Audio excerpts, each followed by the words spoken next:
GameFace. What's up, Sifters? Welcome to GameFace, episode 427 on Sifted Games at sifted.net. And boy, do we have a big episode for you guys this week. It is just a couple hours after the big Nintendo Switch 2 unveiling, and we are here to blow it all out. We're going to talk hardware, all the games that were shown, all the things that we were like, WTF. It's going to be a fun discussion, and alongside me to do it, and I wouldn't want to do it with anyone else, is Matt Keil. What's up, Matt? How you feeling? I'm up. So just so you know, both of us are going on like no sleep. Yeah, I didn't even get up in time for the Nintendo thing. Yeah. You're used to getting up later. I usually get up later, but like I get up early on some days for like house cleaners and stuff, and that's today, but usually I don't have to do a 3-hour show after that. Right. That's just my life, Matt. I was up late getting Atomfall. I was trying to play enough Atomfall to be able to talk coherently about it. Yeah, we're going to talk. Hopefully, we're going to talk about Atomfall today. I think I may have been a little over ambitious with the rundown today. I will at least say that Atomfall was unique in the sense that I don't think I've ever had to turn the subtitles on for a game that's in English before. Yeah. That's pretty funny. That is a very Northern England game. It is, for sure. So look, we're talking Switch 2. The big unveiling just happened a couple hours ago. I want to thank everybody who put your time on hold yesterday to show up today for GameFace here live at twitch.tv/siftedgames. Obviously, pushing the show a day to be able to tackle Switch 2 immediately after it happens is well worth it, and that's why we're here on a Wednesday instead of a Tuesday. So we'll see. I have a feeling our Switch 2 discussion between Matt and I, and then getting you guys involved in chat, that it may take up most of the time for the show today. We'll see. We'll see how the discussion goes. Sometimes you guys don't chime in at all when I really think you're gonna. So we'll see how that all goes. But we are here to talk Switch 2 today, and really not a whole lot else. It's pretty interesting, Matt. It feels like the industry kind of sidestepped Switch 2. Like nothing else really happened today. There's no trailers coming out. Like everyone was just like, we'll just let them have it, basically. No, you're never going to penetrate the signal or the noise around a Nintendo console event. Yeah.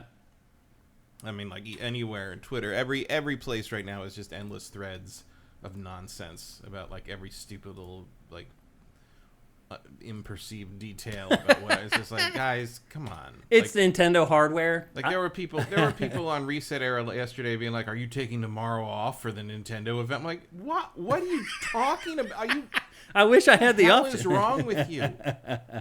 That's pretty funny, actually. It's an hour long. It's like, what are you gonna do? Yeah. It's not even like a live press conference. It's just a pre-recorded It's just thing. A commercial. Yeah. I mean, everything we cover is really a commercial. Oh yeah, but like a Nintendo Direct is even more obviously a commercial. Like it's just like, yeah, I didn't even get up for it. I'm just like, I'll see it when I wake up. It's fine. Yeah, I don't have that choice. It's not, I have to get up and do it, because we have to get up to all the media on sifted.net, and I have to do all the pre-production for the show. But that's not the same thing as like some dude who works at Walmart deciding to take the day off because he needs to like digest the Switch presentation. Right. Like, and spoilers, you didn't need that much time to digest what they showed you. Yeah, you really didn't. But we'll probably spend more time talking about it than they did showing it today. That's the irony of podcasts. So anyway, we are here to talk about Switch 2. The big unveiling just happened. We're going to go through the hardware. We're going to go through all the games, and then just observations that Matt and I have from the presentation, or just from our experience working in the industry for a combined over 50 years between the two of us. So we're going to do that. Before we get going, though, I just want to remind everybody that we are supported 100% at patreon.com/sifted. You can see it down below right now. For just $4 a month, you get all our content early. You get this show 4 days early, Packed or Factor a week early, all our other content at least 3 days early. We'd really appreciate it if you could head over there and give us a pledge. It would make a big difference for us. We'd appreciate it. If you don't have any money, you can help us with Twitch Prime. People on our chat already know how to do it. They do it live while the show's happening. But if you're watching the archive of this show, it's very simple. Go down below into the description on YouTube. There's step-by-step instructions. Once you've connected your two accounts, your Twitch account and your Amazon Prime account, it's literally 2 clicks for $2 for infinity for the rest of time. If you could do that, we'd really appreciate it. And if you don't have Amazon Prime, just like the show, comment on the show, share the show on social media. All that stuff matters, and it doesn't cost you a penny to do it, just a second of your time. We'd appreciate it. And with that, we don't have time to screw around here. Let's just get right into Nintendo Switch 2. Let me get this screen down first.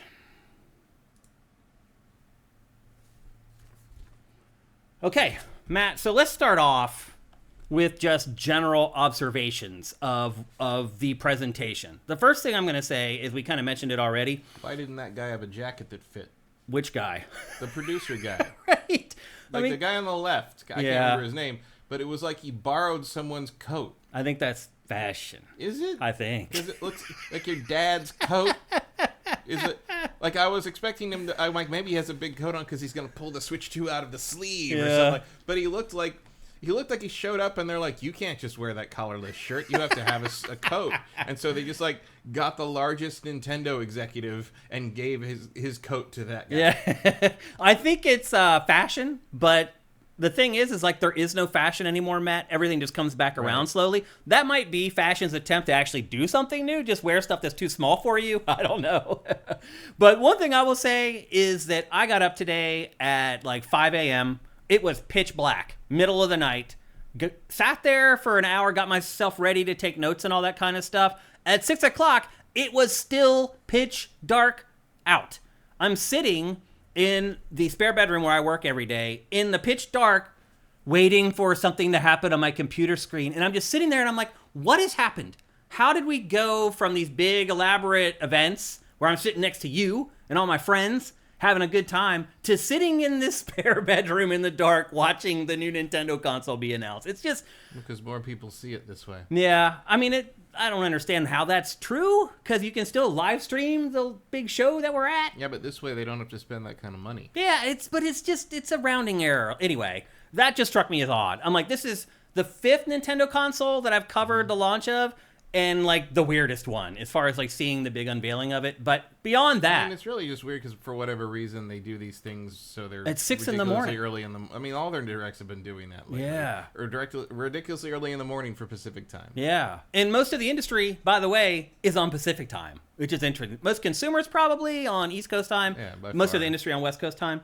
So anyway, there I am, 6 in the morning, pitch dark, watching this thing, and then for me personally, the whole thing was out of sync. The video and the audio were out of sync by like 8 frames. And then at about 48 minutes into it, it just froze. It literally just froze for like 3 or 4 minutes, just a dead screen. And it happened for everybody. I just watched it on YouTube later. It was fine. Yeah, the archive is fine. But if you were watching the live stream... The live stream of the pre-recorded commercial, it stopped. It was out of sync, and it paused for like 3 or 4 minutes at the 48-minute mark, which I'm just like, what is going on here? You had all this time to set this thing up. You would think they had worked with YouTube, and YouTube had sent a bunch of... Yeah. Well, also, like, why even put it up live? Like, why don't you just upload it and set it to public and live and just let people watch it when that happens? Like, I don't know. I don't get it either. I don't know why you want the live viewer count thing, and you want the chat on the side. Where honestly, everybody is just like, this sucks. Yeah, close that shit. Yeah. Seriously. So the presentation itself was a little weird. I also found it odd the people that they brought out to do the presentation. Completely different turnover of people from when they debuted the first Switch. Well, those seem to be the guys who were in charge of making it. Right. So. Yeah. I mean, I understand why they did it, but it was a little odd. Because you remember the guy who did like all the demos for the Joy-Con at first? Where was he at? Like, I thought he was like the new front man for Nintendo, but apparently not. So, and I did enjoy that. Like, I was right. They just put the old Joy-Con snap sound just into the thing.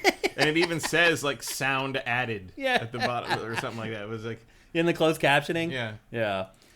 So anyway, all other stuff aside, let's start talking about the actual content of the presentation, other than the aesthetics and the timing and everything like that, which neither one of us seem to be big fans of. Let's just get to the top line parts of Switch 2. It launches June 5th, 2025 for $450. Matt? Called it. They did not put the price in the presentation. No, I had to look at the website to see that. Yeah, why would they not put the price in there? Because they know it's real high. Yeah, that's exactly why. I've been saying $450 for like a year for this thing. So I said first couple weeks of June for $400. So I got the dates right. I got the price. I was off by $50 on the price. But I've been thinking $450 for quite a while now. Yeah. And sure, I mean, that's before tariffs, too. We don't know what that's going to be like. Right. 'Cause that's not going to be announced until later this afternoon. Probably during the show. You may be right, actually. Because he's waiting until after the market closes, which is 4 or 5. Mm-hmm. I think it was so 2 o'clock our time. I think 4 Eastern he was supposed to hold some. There's going to be some meeting about the wealth of America. At first, I thought that they were just not going to announce it at all, that they were going to wait until they found out what the tariffs were and then announce the price later. But then after the presentation, I started poking around, and sure enough, they had announced it. The pricing is bonkers all over. When you got that, and then it's €500, and then it's which is more than then it's like $350 in Japan.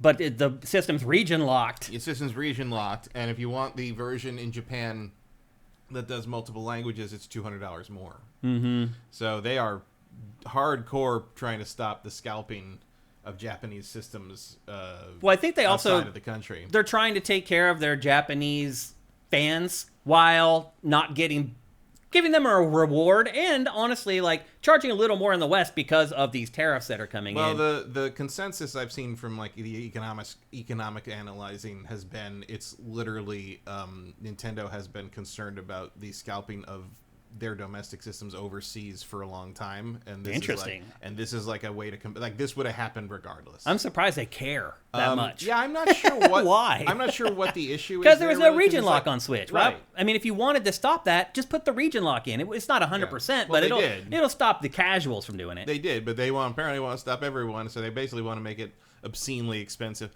And who knows, maybe they want to do that just to boost numbers in the other territories. Mm-hmm. Like you don't want false sales somewhere or whatever. Yeah, I mean you do want accurate reading of how you're doing in each market, for sure. I don't know. I just wonder how big of a problem that ever really was. I don't know. I mean, I said that several times during this presentation, and not just because of that. Touche.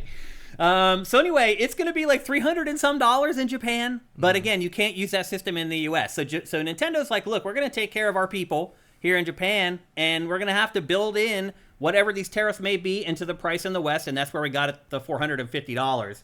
I don't think it costs anywhere near that to manufacture the Switch 2, but maybe I'm wrong. We'll see as we start getting more information about that. But again, I did find it odd that they did not announce the price in the presentation when everybody is watching. Everyone has had this date for months. Everybody tunes in on that day to watch their presentation, and they don't share some of the most important information. One thing that they did mention is you can buy the Switch 2 by itself in the West for $450, or you can buy it with Mario Kart, the new Mario Kart we're going to talk about in a minute, for $500. So you're getting $30 off there if you buy the bundle with Mario Kart, because Mario Kart World Tour, is it World? Mario Kart World? Yeah. Is going to cost $80. Mm-hmm. That was another thing that was announced. If anyone was still doubting that GTA 6 is going to be $100, forget about it. Yep. And I'll be honest with you, I didn't get a chance to go and look at the response to any of this online. I was just busting not great. Really? Oh, it's a fury. Okay. I was busting my butt to try to get everything ready. It's the most negative response to a Nintendo thing I've seen in a very long time. Wow. That's saying something. Because there's been some things. It's all because of the pricing. Oh, really? The $80 game thing is... The $80 game things, the game card thing where like you just put the card in, it gives you the download, which already it's already been a thing for a while, but I think this is the first some people have heard of it as a discrete thing. Right. The pricing differences across regions, like it's a lot of it is economically motivated anger, but anger nonetheless. Sure, I get it. It also means like good luck getting your hands on that Mario Kart bundle, because $30 off the game is gonna make it's gonna sell like crazy. Instant. Now, Nintendo is doing something with pre-orders where if you are... First of all, Nintendo's selling the systems itself, which is a big deal. And if you buy it from Nintendo and you're a Nintendo Switch Online customer who has spent a lot of time playing games on their Switch, you get priority over other people ordering the system. How do you feel about that? It's an interesting idea. Okay. Yeah, I think it's fair. Yeah, I mean you're trying to reward your biggest fans. I'm not too worried about it. I mean, you're trying to reward your biggest fans. I think that makes sense. At least the people who play the most. They may not be your biggest fans, but by data they are. And I imagine that you're going to... I mean, I've never really been able to get anything off the Nintendo store in that regard. It's like a hardware thing. Like trying to get those controllers is impossible. Yeah. And we'll talk about some of that stuff too, because another one of those is coming as well.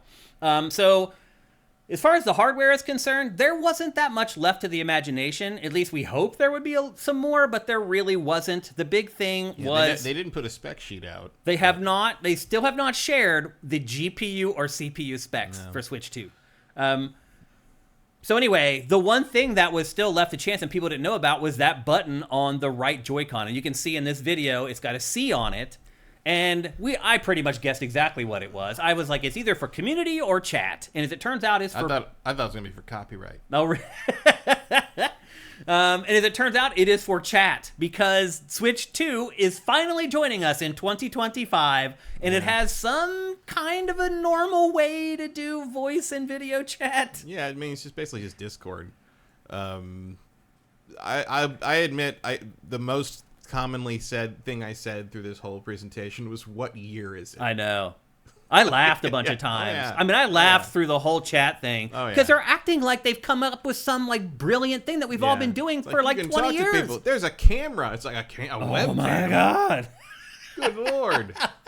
And the camera is $60, and then I did find out later on after the presentation that you can plug in any webcam and it should work.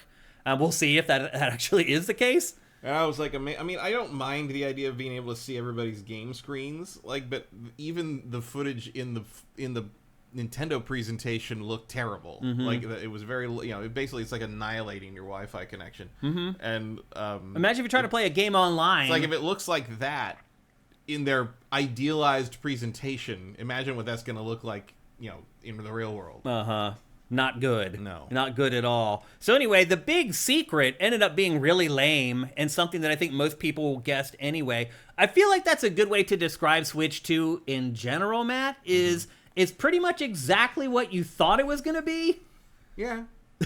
Exactly. Yeah, well, it's funny because they're like, we didn't just make an improved Switch 2. Oh, you did. We went back and from the ground up and added all the things. I'm like, that's literally what improving the Switch is. Yeah. That's I mean, it's fine that you did that. It's like your most successful thing you've ever made. Like, just make a better version of that. Like, sure. And that is more or less what they've done. Yeah. Certainly from the point of view of hardware and, what you're playing. Yeah. The other thing, too, we should have mentioned about the chat is that the mic is on the gamepad. Right. So if you have it docked and you're playing, the mic that you're supposed to be talking into could be 15, 20 feet away. And it claims it'll hear you fine. Okay. And it'll filter out all the other noise in the room, including the game that's going to be much louder than your voice because it's right next to the TV. Right.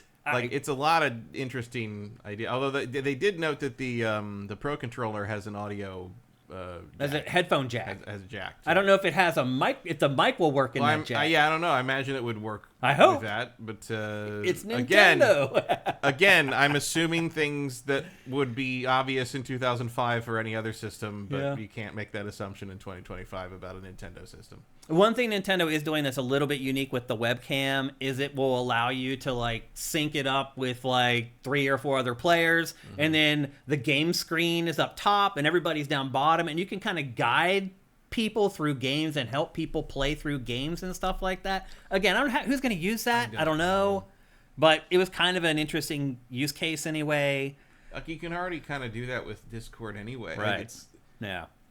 You're just adding another layer to how people already communicate, and it seems pointless to me. Yeah. I don't know. I just thought it was odd how this presentation acts like it's this gift from God to be able to voice and video chat on Switch 2. But anyway, let's get down to some of the specs. It's kind of like if it's like you've been asking someone to do something forever, and they finally do it. You're not that thrilled when they finally do it, right? It's just, it's not like this is the best thing ever that you did this thing I wanted. No, it's like fucking finally, asshole. Maybe next time you could do it in less than 10 years. That's like when people break something and then they want credit for fixing what they broke. It's like, wait a minute, you broke it. You shouldn't get credit for fixing it. So anyway, that's pretty much sort of the top line stuff with Switch 2. Let's get into some of its sort of specs that they did share, that Nintendo did share. It has a bigger screen, but it's the same thickness as the last Switch. It's a 7.9-inch 1080p screen that goes up to 120 frames per second. It is LCD, so that opens up the window for them to release an upgraded OLED model later on. but it does have HDR support. I was kind of surprised by that, Matt. I'm just laughing at Twitch chat. Why? What's happening? Let's check. Eric Cartmenes got his comment held for aggression because he said, "I don't like that you." He said, "I don't like that you have to buy a new type of SD card," and it flagged, "I don't like that you" as aggression. I don't like that you. I guess better to be oversensitive than undersensitive on this stuff, considering how chat gets a lot of places. But like, that's very funny. Yeah, I don't see the place where I can let his comment go through. Vincent already let it. Oh, he let it through. Thanks, Vincent. Yeah, sorry we didn't go to chat right away. Vincent SIFTD added permitted term. "I don't like that you." No, it's okay. Famous slur. "I don't like that you." That's hilarious. Sorry, Eric. I'm glad Vincent was there to help you out, though. God of Gambler says LCD was a disappointment, but 4K was a surprise. Yeah, we'll get into the 4K and how the actual games look in a minute. So Nintendo did share some specs, but not the ones I think that everybody wanted, as far as like the GPU and CPU stuff. But as I said, the screen is bigger. It's almost pretty much 8 inches, 1080p at 120 frames per second. When docked, Switch can display games at 4K 60 frames per second, which to chat's point, I was very surprised by that.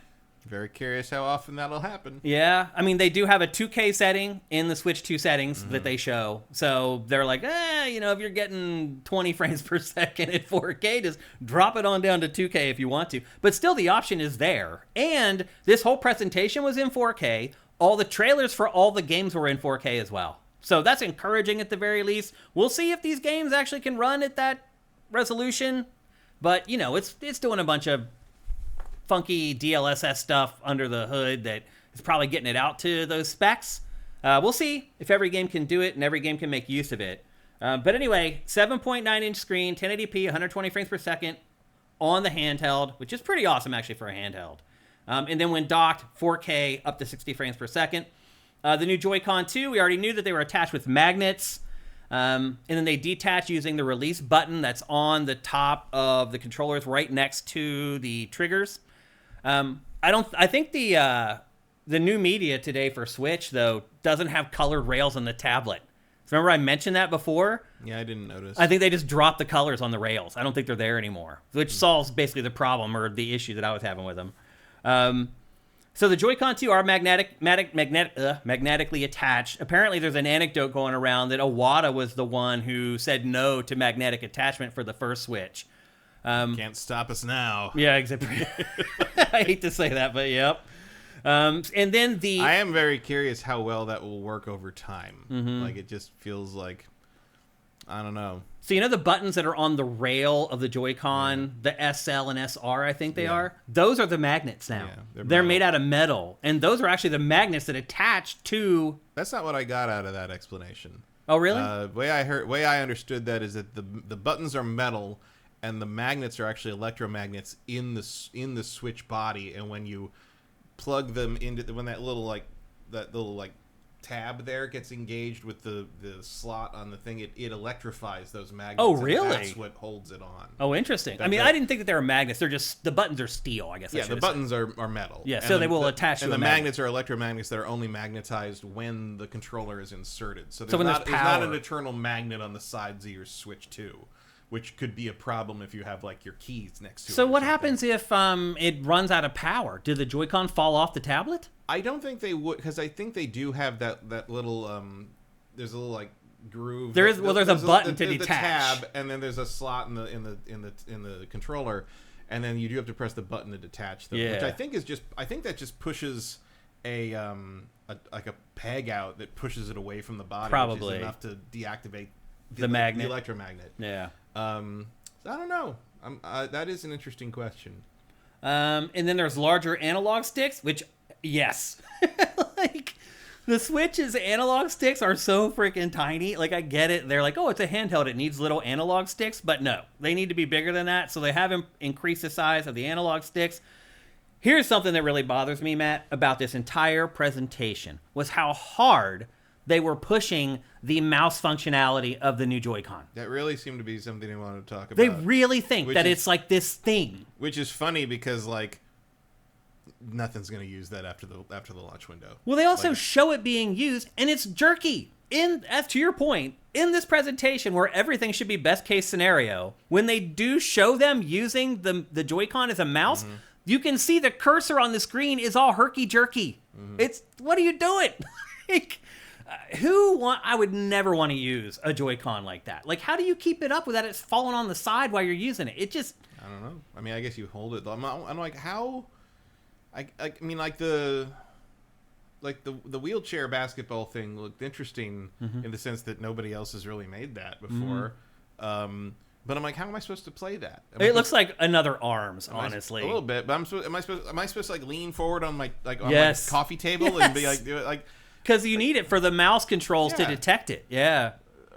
You have to put the mouse on something. It's a neat trick, but it's not very practical for a console. Man, I would play that game for 2 minutes and never play it again. Like, watching the demo of that game and how they have to shove both of the Joy-Con forward on the... No. Yeah. I have no interest in doing that at all. I'd rather just play that game with analog sticks. Like, representation matters, I get it, but like... Yeah. I mean, I like that part of it. Like, give me a actual controller option. Yeah. I mean, if you're disabled... Like, that's the worst control scheme you could ever have. Not meaning like if you're in a wheelchair. If you have some other kind of disability, you'd never be able to play that game. I mean, that's sort of a constant issue with motion controls anyway. Yeah. Like how are you supposed to do... I mean, I don't have... I'm just trying to think of when I would... I mean, like, again, like maybe for Civ 6, 7 it would be useful. I'd rather use an analog stick. Where am I going to do that? Do I get like a big hardcover book and like just put it on my lap? I know. It's like, look... Nintendo tries to do quirky, goofy stuff like that, which is fine. Yeah. Just don't try to push it into everything. Nobody's going to use it. No one's going to like using Joy-Con as a mouse. Well, I don't think using the Joy-Con as a mouse is going to be a particularly large percentage of the Switch 2 experience after for most 6 people. months. Yeah. Right, but it's like, it's Nintendo. They have to show their stupid fucking gimmick that they worked on. You know, it has to, you know, they didn't actually include some crazy, weird, arbitrary change to make it a big gimmick in this one, the way they usually do. You know, in the past, you know, this would not have borne any resemblance to the Switch. It would be some totally new, bonkers thing, and you're like, why? Yeah. Why? And it had nothing. It would have nothing to do with video games. It would have nothing to do with playing anything. It would have nothing to do with what we care about in terms of what's the new Zelda going to be like, what's the new Mario going to be like, what's the new Mario Kart going to be like. To me, it's most refreshing that, like, there was no... You see what one major game that did not have any mouse shit attached to it? Mario Kart. Yeah. Because he ain't steering with a mouse, people. They Mario Party, sure, like, dumbass shit and that. I mean, that and, like, we want to do chat, fucking Connect games with the... what do you do? I mean, you gotta do that because it's Nintendo. It's in their DNA. It's what they do. They do needless, quote-unquote, innovation for the sake of saying having that they did something innovative. Yeah, but in the end, where the rubber meets the fucking road is Mario Kart, Donkey Kong, and Metroid. Right. So, and I hadn't seen no fucking mice in those trailers. So, I saw 4K 60 and 4K and 1080p 120. What I saw in those trailers. No, you're right. Thank you very much. And then a couple of last things. We already talked about the mic, how it's built into the tablet. And that could cause problems for voice chat eventually. There's 3D audio for games that support it. Yeah, and again, noise filtering on mics like that works fine. Like, there's nothing wrong with, like, I'm sure it will be fine. But again, there's not really much you can do about it not sounding tinny, right? Or just like or low. The volume. Is low. Just like using the PlayStation, the DualSense as a chat microphone. Like, it's not ideal. Yeah, it works, but it's not ideal. Yep. There's the new stand. You can actually adjust the angle however you want instead of just having like a preset. Like, this is the one way you can do it. If you've ever tried to use your Switch on a plane, that's a big deal. Yeah. Because the way the Switch is with the kickstand now, it's like you have one angle, and it's like, so you're like this on the seat. And it definitely seems to assume you're in business class. Yeah, absolutely, for sure. It's like, Nintendo execs, I don't know if you know this, but we don't sit that far from the tray table. Yep. And that kickstand will be a bigger deal than people think. Like the adjustable that is stand. the most important innovation they have. Because knowing how you have to sit in economy like coach now, that really is the angle you need the screen to be at. Is like kind of almost like slightly Almost tilted, just but mostly just face up. tilted up, Yeah, face up. Just like, okay, we're good. Yeah. This is where we're playing. All Yep, exactly.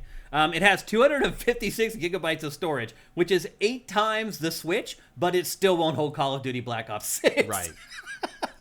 And you got a new SD card. You can't give us a terabyte of storage, Nintendo. You can't do it for $450. We can't get a terabyte of flash storage. Nope. That's ridiculous. Completely ridiculous. But it's 8 times Switch, so that's good enough, apparently. As we mentioned, the good news is you don't need to worry about putting Call of Duty on this machine. Right. That's true. I mean, I would never play it on Switch anyway.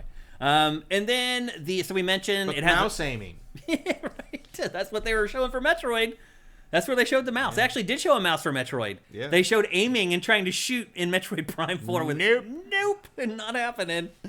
And so we mentioned already that it has a new dock, and when you dock it, it goes up to 4K 60 frames per second. But now they have to put like cooling in the dock. So there's this whole crazy like cooling system in the dock now that I guess is just blowing air on the back of the Switch 2 at all times, would be my guess. Yeah. Which is a little interesting how they did it, but they still accomplish it, which is hopefully it works out okay. They said it has better cooling than the last Switch. We'll see. My Switch gets hot, man. Yeah. Like my OLED Switch, it gets really hot. Like almost feels like it can almost like bend at times. It gets so hot. Oh yeah. Well, I mean, there was trouble with that in the original Switch, where like it was so hot in the dock after a certain amount of time, like people were having it warp. Right. Oh, that's right. Yeah, I forgot about that. Mine might be. I haven't taken out of the dock. I haven't taken my Switch out of the dock in literally years. Wow. So it might not come out anymore. Yeah, it may just be melted in there. And then obviously it's backwards compatible with both physical and digital Switch 1 games. And then the biggest thing of all, no specs. They did not give us the specs for the GPU or the CPU, but I'll say this, Matt, it's better than I thought. The games look better. I did not think that they would be in 4K. I thought 2K was best case scenario. I'm not sure all of them are in 4K. Yeah, I mean, they probably aren't going to be. But Cyberpunk did not look 4K to me. It did not. But if all Nintendo's first-party games run in 4K, that's pretty awesome. If I'm sure they will for now. Right. Eventually you get to do more ambitious stuff, and you're going to trade off, this one only runs at 2K. Or to get 60 frames, we had to have it be 1080p. Right. Yeah, you're right. There's compromise sometimes it comes. But still, would you agree that you were pleasantly surprised by the power of Switch 2? The way how the games looked and everything? I mean, it's fine. It's adequate. It's what it should be now. That's obviously not on the level of what we're dealing with in the other platforms and what we're going to be dealing with going forward. But it is good enough. It can run Cyberpunk. I was pleasantly surprised by the power of the hardware, even though we don't even know what it is still. And we may not until Digital Foundry gets it and rips it open. Rip one apart and see what's in there. Seriously. We may not know. Nintendo may never tell us until someone just figures it out. I don't think they did that with the Switch 1 either. They didn't. They were very coy. But we knew already that it was the Tegra chip. Yeah, the Tegra chip was already known from leaks. But I don't think it's not in their interest to let us know any of that stuff. You're right. Really. Why? I mean, I watched their presentation. I thought their games looked pretty damn good. That's really all that matters, right? In the end. So I guess, we're just used to, give us the specs. What's the GPU? What's the CPU? Yeah. What's the RAM? And I don't particularly care. I am interested in how much RAM it has. Yeah, that's actually would be just interesting. Yeah, but I don't really care. I mean, it runs the way it runs. Yeah, end product is all that matters to me. How do the games look? And so far, what they've shown us, they look pretty good. Yeah, I can't tell you what the clock speed of the GPU of the PS5 Pro is either. I mean, I know, I'm sure I saw it at one point. Yeah, but I don't care. Yeah. Yep, me either. And I don't even remember what they are at this point either. So I guess to your point, ultimately, it doesn't make that big of a difference. Before we move on to... Well, no, actually, let's talk about this stuff first. So next up, let's talk about Game Share. This is basically a feature where you can play locally using just one game with other people. However, it only lasts for a temporary window of time. It can be used for up to 3 systems at a time, and it also supports online play and works with game chat. So basically, if you have one game in your household, you can share it with 3 other people in your household. I think it lasts for 2 weeks or something like that. Which is cool. Works. I mean, it's basically a way of loaning games to people in your household. It's weird that it goes away, though. Why? What? It's already if you're gonna limited. Do it, it's already limited, the family network, and it has to be on the local network. It's but it leaves your library until they give it back, and it's just like, why just let people play it on the home network? They're trying to make it so digital games are like owning physical games, right? But the problem with that is that people can't sell them back. Right. Not that they can't. It's never gonna be. Not that they can't hand them to their child downstairs. Like that's. Can I sell my little fake virtual card? You can't. Little Bobby sold off all my game library games digitally somehow. Yeah. Like that's not gonna happen. So it doesn't matter. Like it's such a weird way of like trying to psychologically twist you into thinking that you have more like actual ownership over the digital copies of these things than you actually do. Yeah. And I realize that, and I also don't care. Like I've had a digital PC library for almost 20 years now, and it's fine. Yeah. Like it's an entirely fine way of doing things. Mm-hmm. But like, don't fucking lie to me. The problem is Nintendo's... It's such a weird... It's almost like a psyop. It's like it's cool that you can share your games with your kids and you don't have to buy multiple copies or whatever. Or you can play multiplayer with like multiple systems like that. Like that's nice. But it's like, I don't know, there's something manipulative about it in terms of how they presented, not the multiplayer sharing, but the lending the games out thing. Felt like there's something off here, especially on a when they're leaning so hard into the whole, I don't remember the official name. Game card virtual thing. Game card. I don't remember the official name of like the cards that are physical cards, but they have nothing on them. They're just a key that lets you download. Oh yeah, like a dongle type thing. You mean? Pretty much like there's a bunch of games that are gonna. They already do that, but there's a bunch of games coming that are like Street Fighter. I think is like that. There's nothing on the Street Fighter game card except a permission slip to let you download it and play the full game that way, which means they're not really physical copies of the game. They're just like, glorified code cards. Yeah.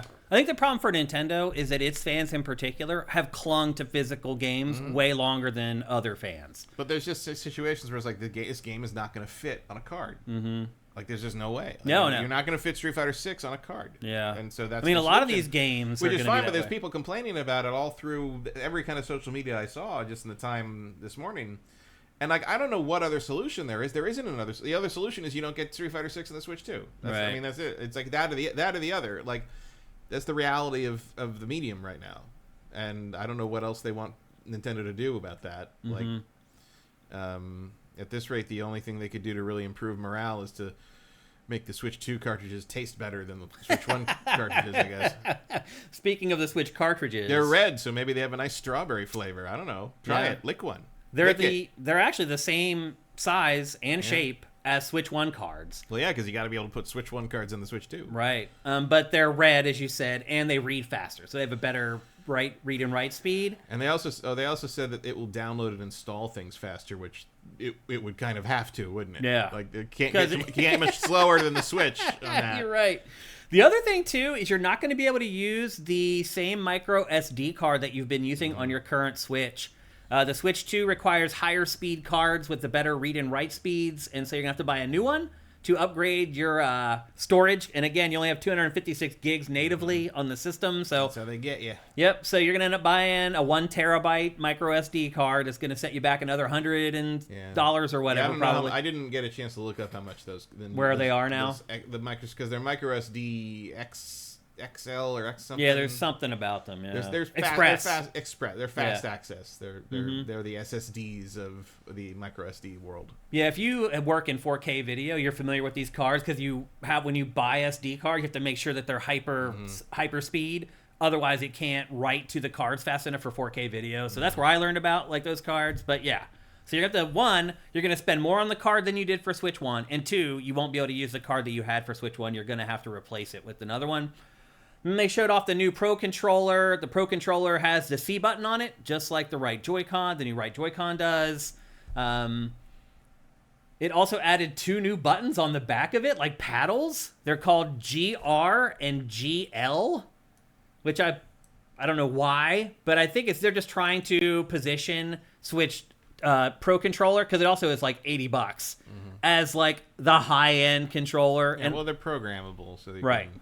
So they're like the high-end PlayStation 5, and I will never use those. Yeah, I take them off of the other controllers. I never use them. Yeah, I wasn't clear if they were paddles or if they're just extra buttons in there. They look like they're buttons, actually. I think they're just buttons. Yeah, which is a little odd, but That's the Pro Controller, and again, it costs $80. It does have the C button on it, so you can chat or bring up chat. I could get Mario Kart for that. Yeah. And then as far as costs are concerned, we just mentioned the Pro Controller is $80. The new webcam costs $60. What are you laughing about? Just the webcam costing $60. Yeah. Well, I mean, honestly, that's about right. Like for a high-end one, I guess. If you buy a Logitech one, it's around $60 we usually. Get them for $15. Yeah. Well, 1080p one, they're usually around $50-$60 usually. I don't need to see myself in Nintendo. I don't need to see myself every time I'm playing Mario Party. Mario Party. You don't need to like rub it in. Yeah. That's like, here's you. This is what you're doing right now. You're playing Mario Party. We have video of you playing Mario Party. We're saving this. Yeah. So that's pretty much everything we know about the hardware at this point. Matt, do you think it's worth $450?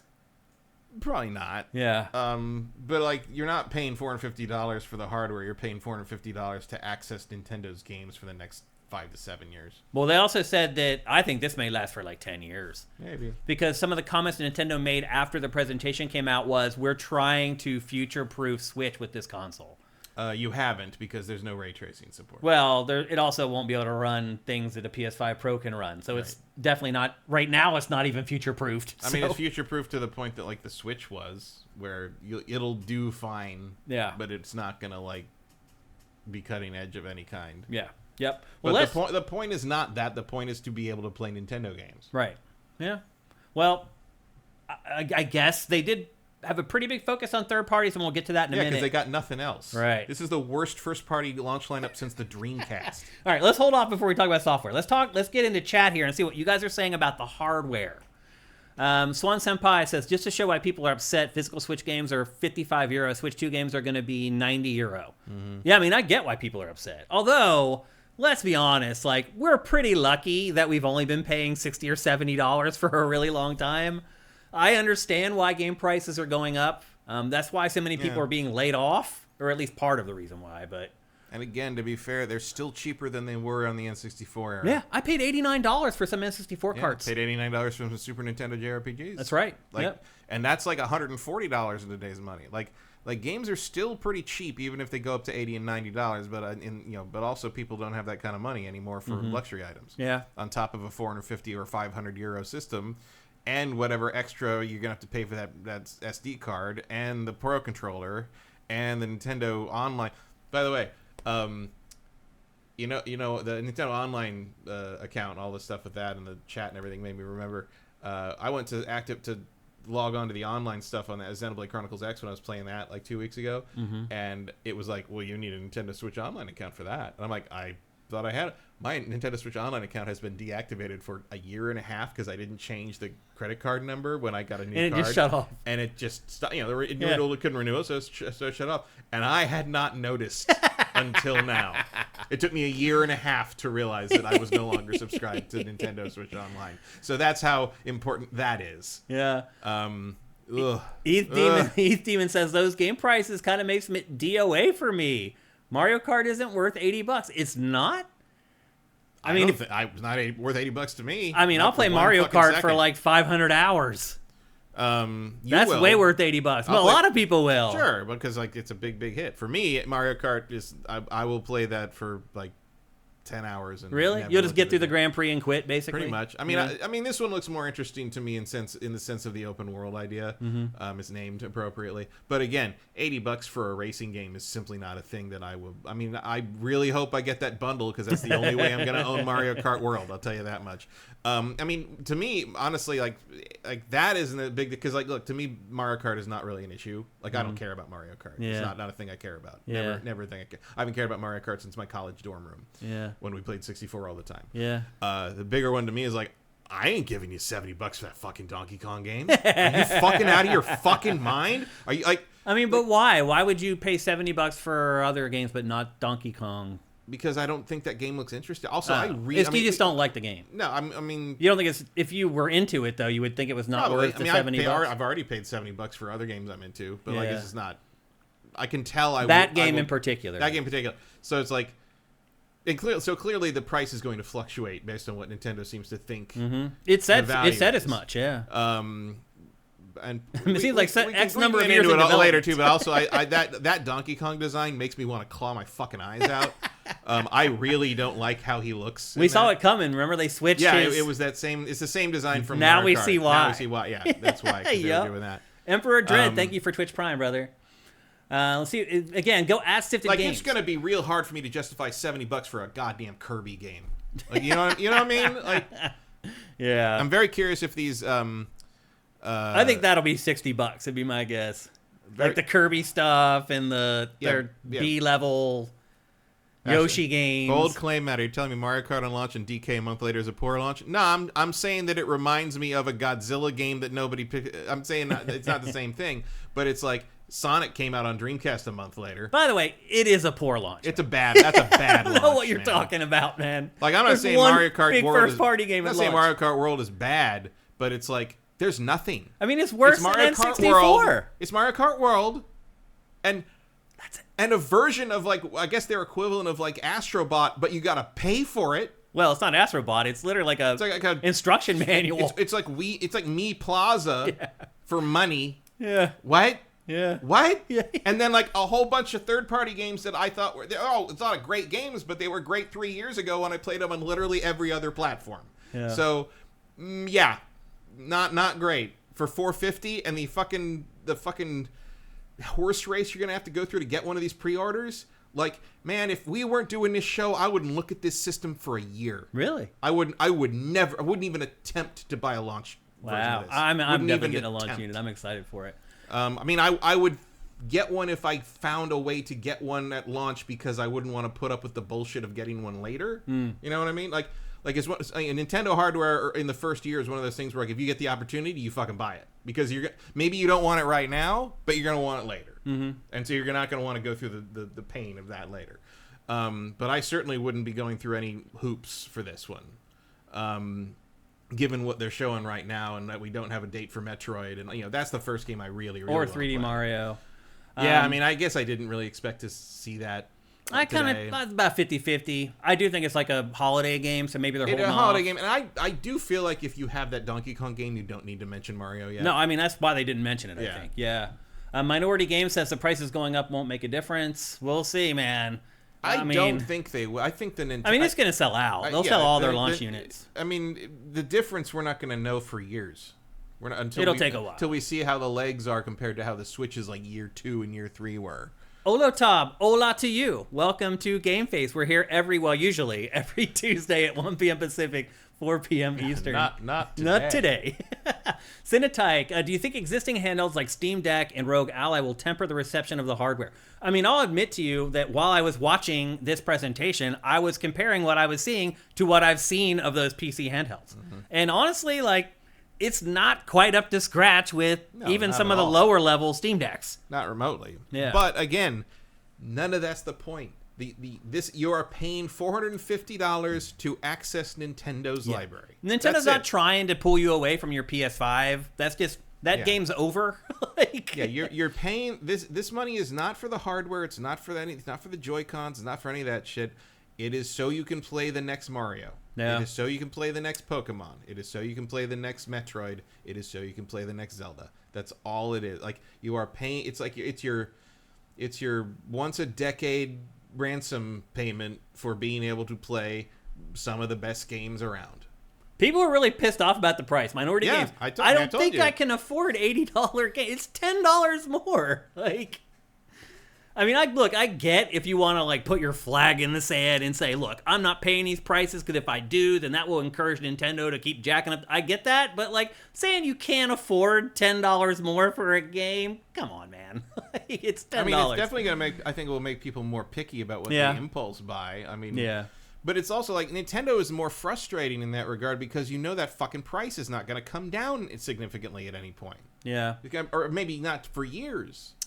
Emperor Dread says, I think the smallest things are the best parts of the new hardware. Audio jack, better kickstand, second USB-C port. That second port, as it turns out, is for the camera. That's why they put it on the top. Yeah, but it is also for charging, which is... It was a problem with playing it in the kickstand mode. That was an actual issue. Yep. Mm-hmm.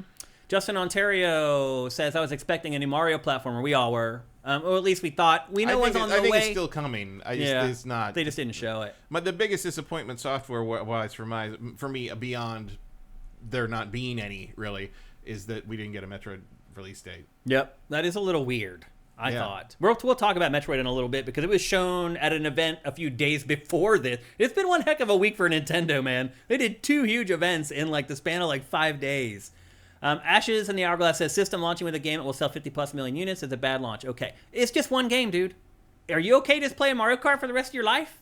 Yeah. It's one game. It's just one game. The Nintendo 64, it's not about how many units it's going to sell. The Nintendo 64 launch also sucked, and it had Mario 64 in it, one of the best games ever made. And Pilot Wings. But that was the only thing of real interest in that lineup, unless you were a Star Wars fan. Yeah. Well, it had Pilot Wings. It had Shadows of the Empire. It's better than this launch. The N64 launch was better than this launch. There was more than one thing you could only play on that system. Granted, there was one sublime game in there. Right. Super Mario 64, one of the greatest games of all time. But you got one big headliner and a bunch of trash. Yeah. But it's not trash because it's bad. They're bad games. They're trash because we played them already. Yeah. And how much are these? How much is Elden Ring Tarnished going to? You want to pay $70 for that again? Yeah. I didn't even pay $70 for that when it came out. Yeah.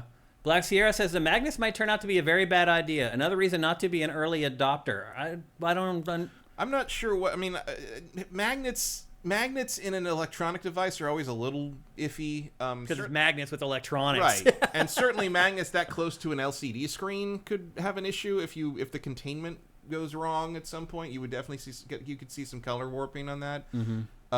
I would have to imagine they have foreseen that in the design and they've proofed it to some degree. But then you'd think that with Joy-Con drift too. But who knows? Yeah. I'm not super concerned about that.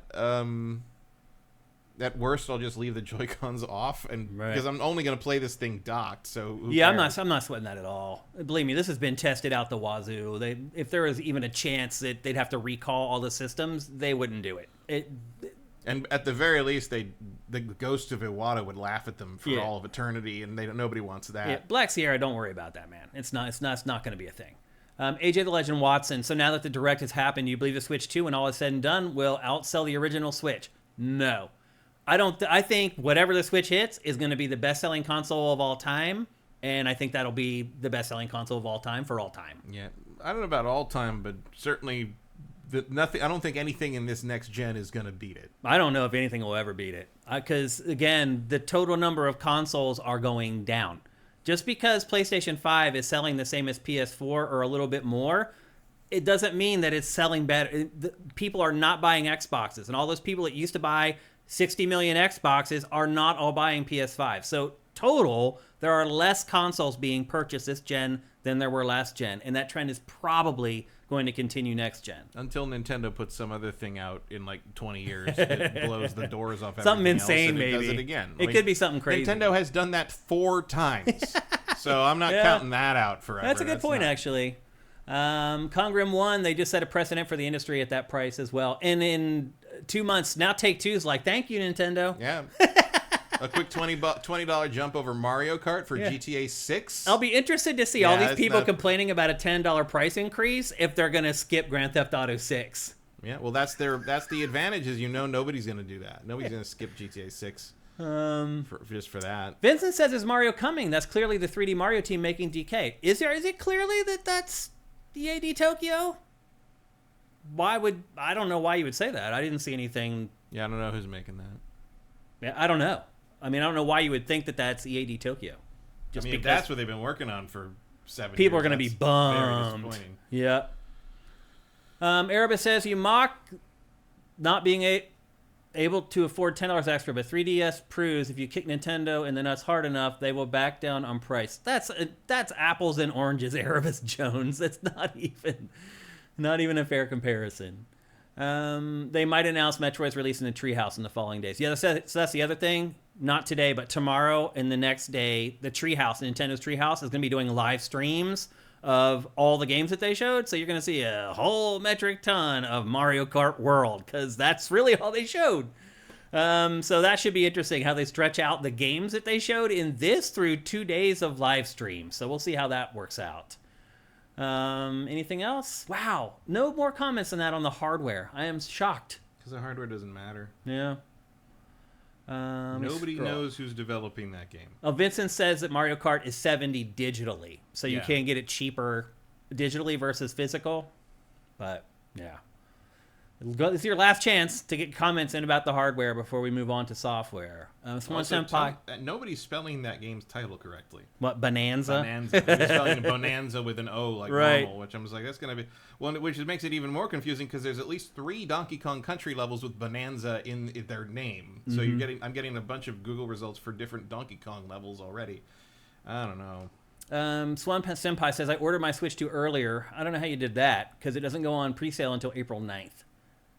At least here anyway. I don't know where you live, but here you can't pre-order it till April 9th. Squishy Muffin, under what realistic living room conditions does Nintendo expect people to use the mouse const? I have no idea what Nintendo is thinking with these stupid Joy-Con mouse functionality. To me, it's idiotic. AJ the Legend says, do you think it's too big or just right? Well, it is the same thickness as Switch 1, so it's not bulkier, but it's, what is it, an extra inch, the screen? Something like that. Yeah, I don't think it makes a big difference. No. I think you can still fit it in your pocket if you got big pockets. I mean, this isn't a very portable system, really. Yeah. The Switch wasn't either. Dreylocks, U.S. to impose 24% tariff on Japan. Good Lord. So, anyway. I mean, that could result in a 40% price jump. God bless America.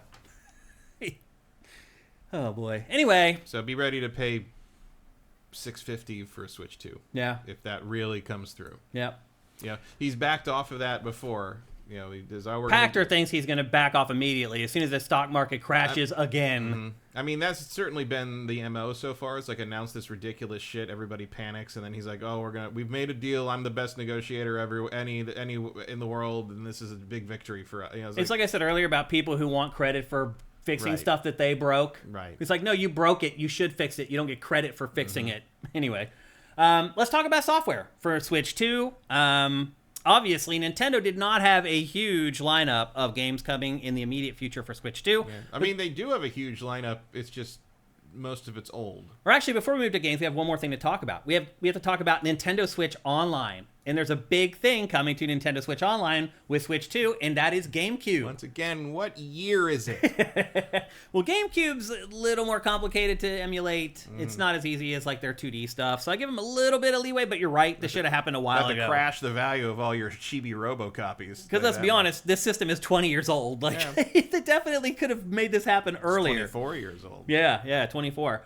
So GameCube is coming to Nintendo Switch Online. You have to subscribe to the highest tier of Nintendo Switch Online to get access to it, just like all their other virtual console stuff on Switch and Switch 2.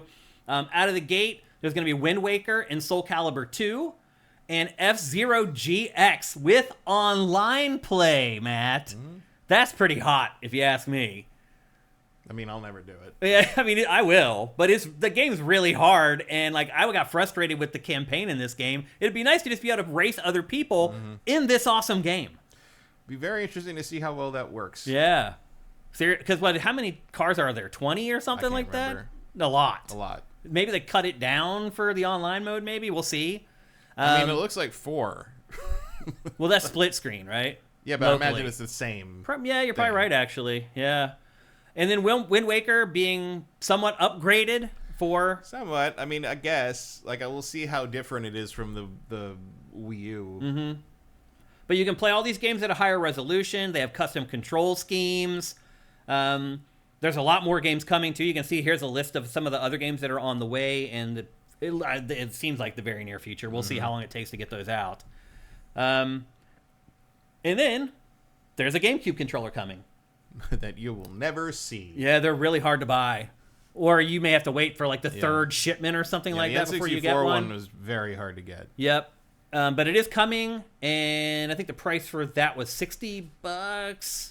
Yeah, no, 65. Yeah, the GameCube controller will be $65. And it's wireless. It also has the C button so you can bring up the chat. I'm guessing that's going to be on every Nintendo everything going forward, the C button. But generally, that's a cool thing to have. Finally, the GameCube comes. It's a shame you gotta pay that subscription price for it, for the expansion pack or whatever. Yeah.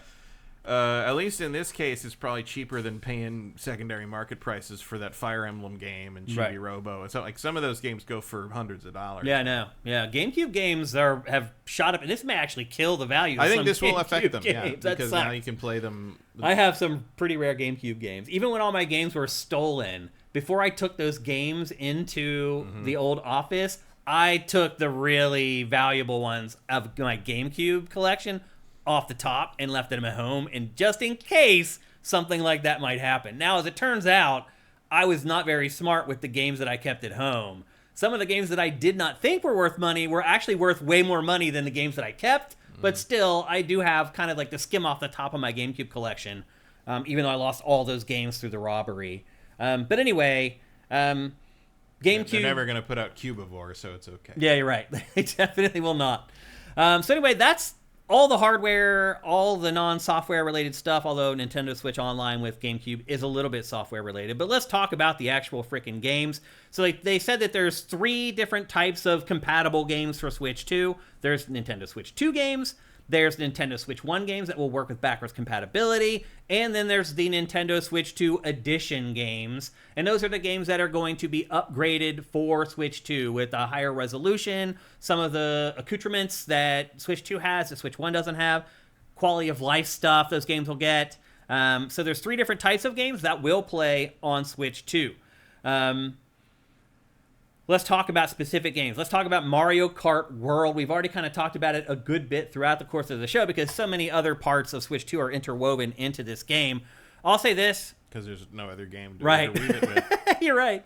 I'll say this. It looks way better than I thought it looked in those first snippets that they put out with the first Switch trailer. Yeah, well, I mean, as I was expected, they were not showing it at its best in that because they don't want you to talk about it. They want you to talk about the Switch. Yeah. So, But this game looks pretty damn good. yeah. I mean, first of all, it has 24 racers, and to have this kind of a detail with 24 racers, pretty impressive. One of them's a cow. Yeah. Like, you're really running out of Mario characters at this point, is what you're telling me. Yeah, but I was pleasantly surprised by the graphics in this. It looked better than I thought it was going to. It has snowmobiles, planes, boats, bikes. You can grind on rails and ride on walls. It's got a little bit of Tony Hawk's Pro Skater in there. It's crazy that like this looks more like a Sonic Racer than the Sonic Racer that's coming out, and the Sonic Racer looks more like a Mario Kart game. No, than- you're right, than this actually. one. Which I don't. So I like the Sonic formula better, so I'm not complaining about that with this. I think this looks like the most appealing Mario Kart to me since probably the N64.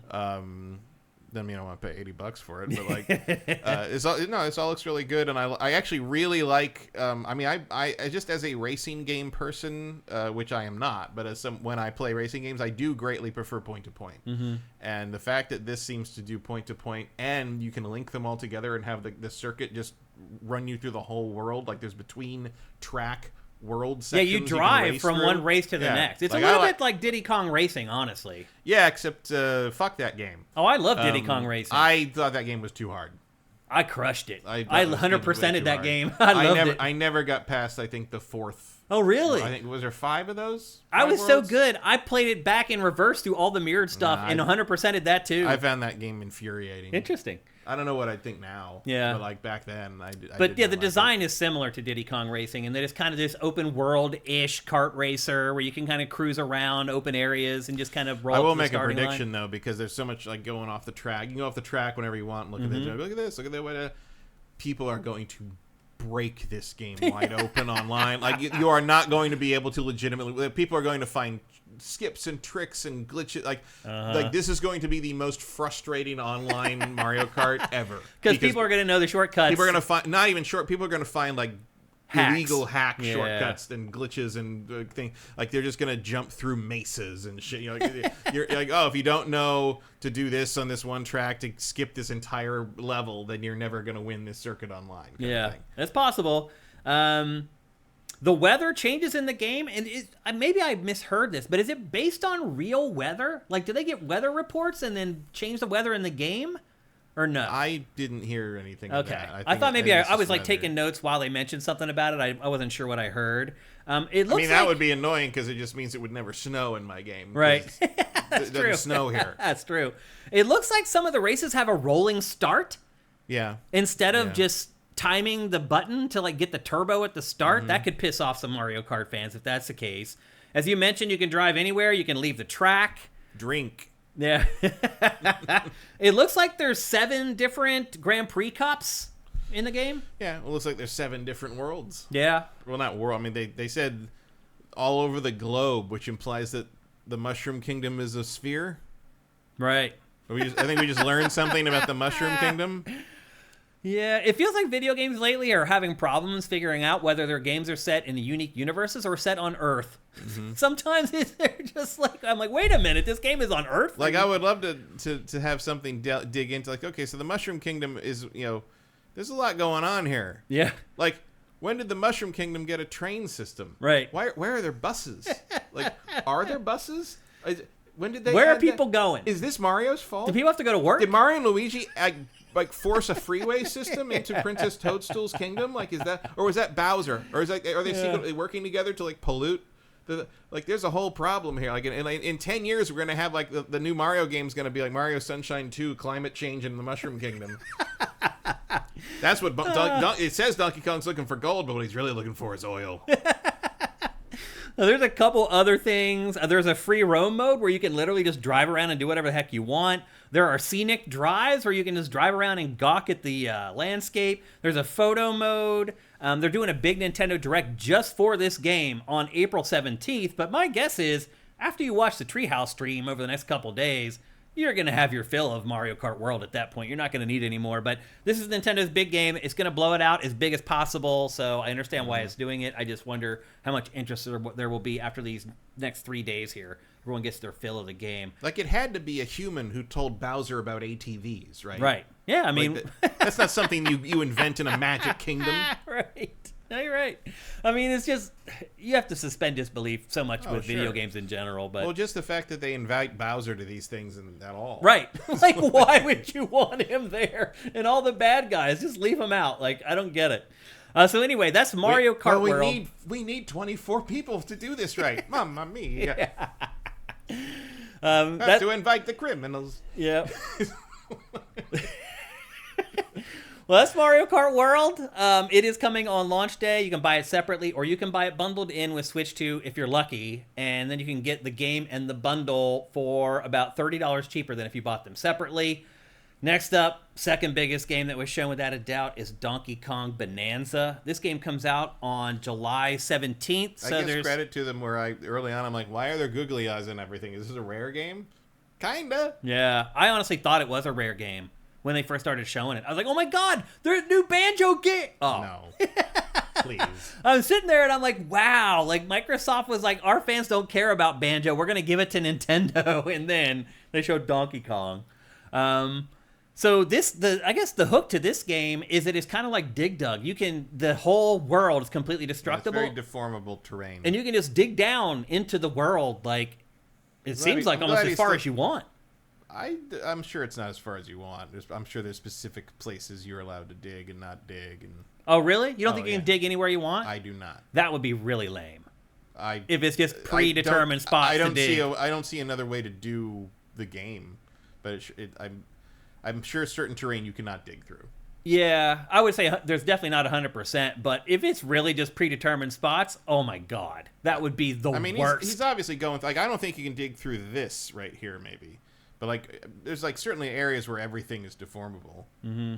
I think it's going to depend where, like, he probably can't dig through steel. Right. Yeah, certain materials they won't let him or whatever. It'll be interesting to see how early on, you're going to be able to dig through, like, tons of just about everything, and then as soon as, like, you're going to get to, like, more industrial shit later on, and you won't be able to dig through that. That'll be how they limit you. I'm surprised that Nintendo went back to a Donkey Kong 3D platformer after Donkey Kong 64. Well, this seems to be a complete reinvention of Donkey Kong. Like, this doesn't seem to have any relation to the old stuff at all. Yeah, I agree. It doesn't. That's a very different character. But I just know a lot of people associate Donkey Kong 3D platformer not good or a collectathon. Definitely a lot of negative opinions out there. That's certainly what I think. I mean, Donkey Kong 64 broke me of my 3D platformer affinity. Like, I was done with that subgenre at that point. I didn't enjoy it as much as other N64 platformers, but I did everything in that game except for one objective I could never complete.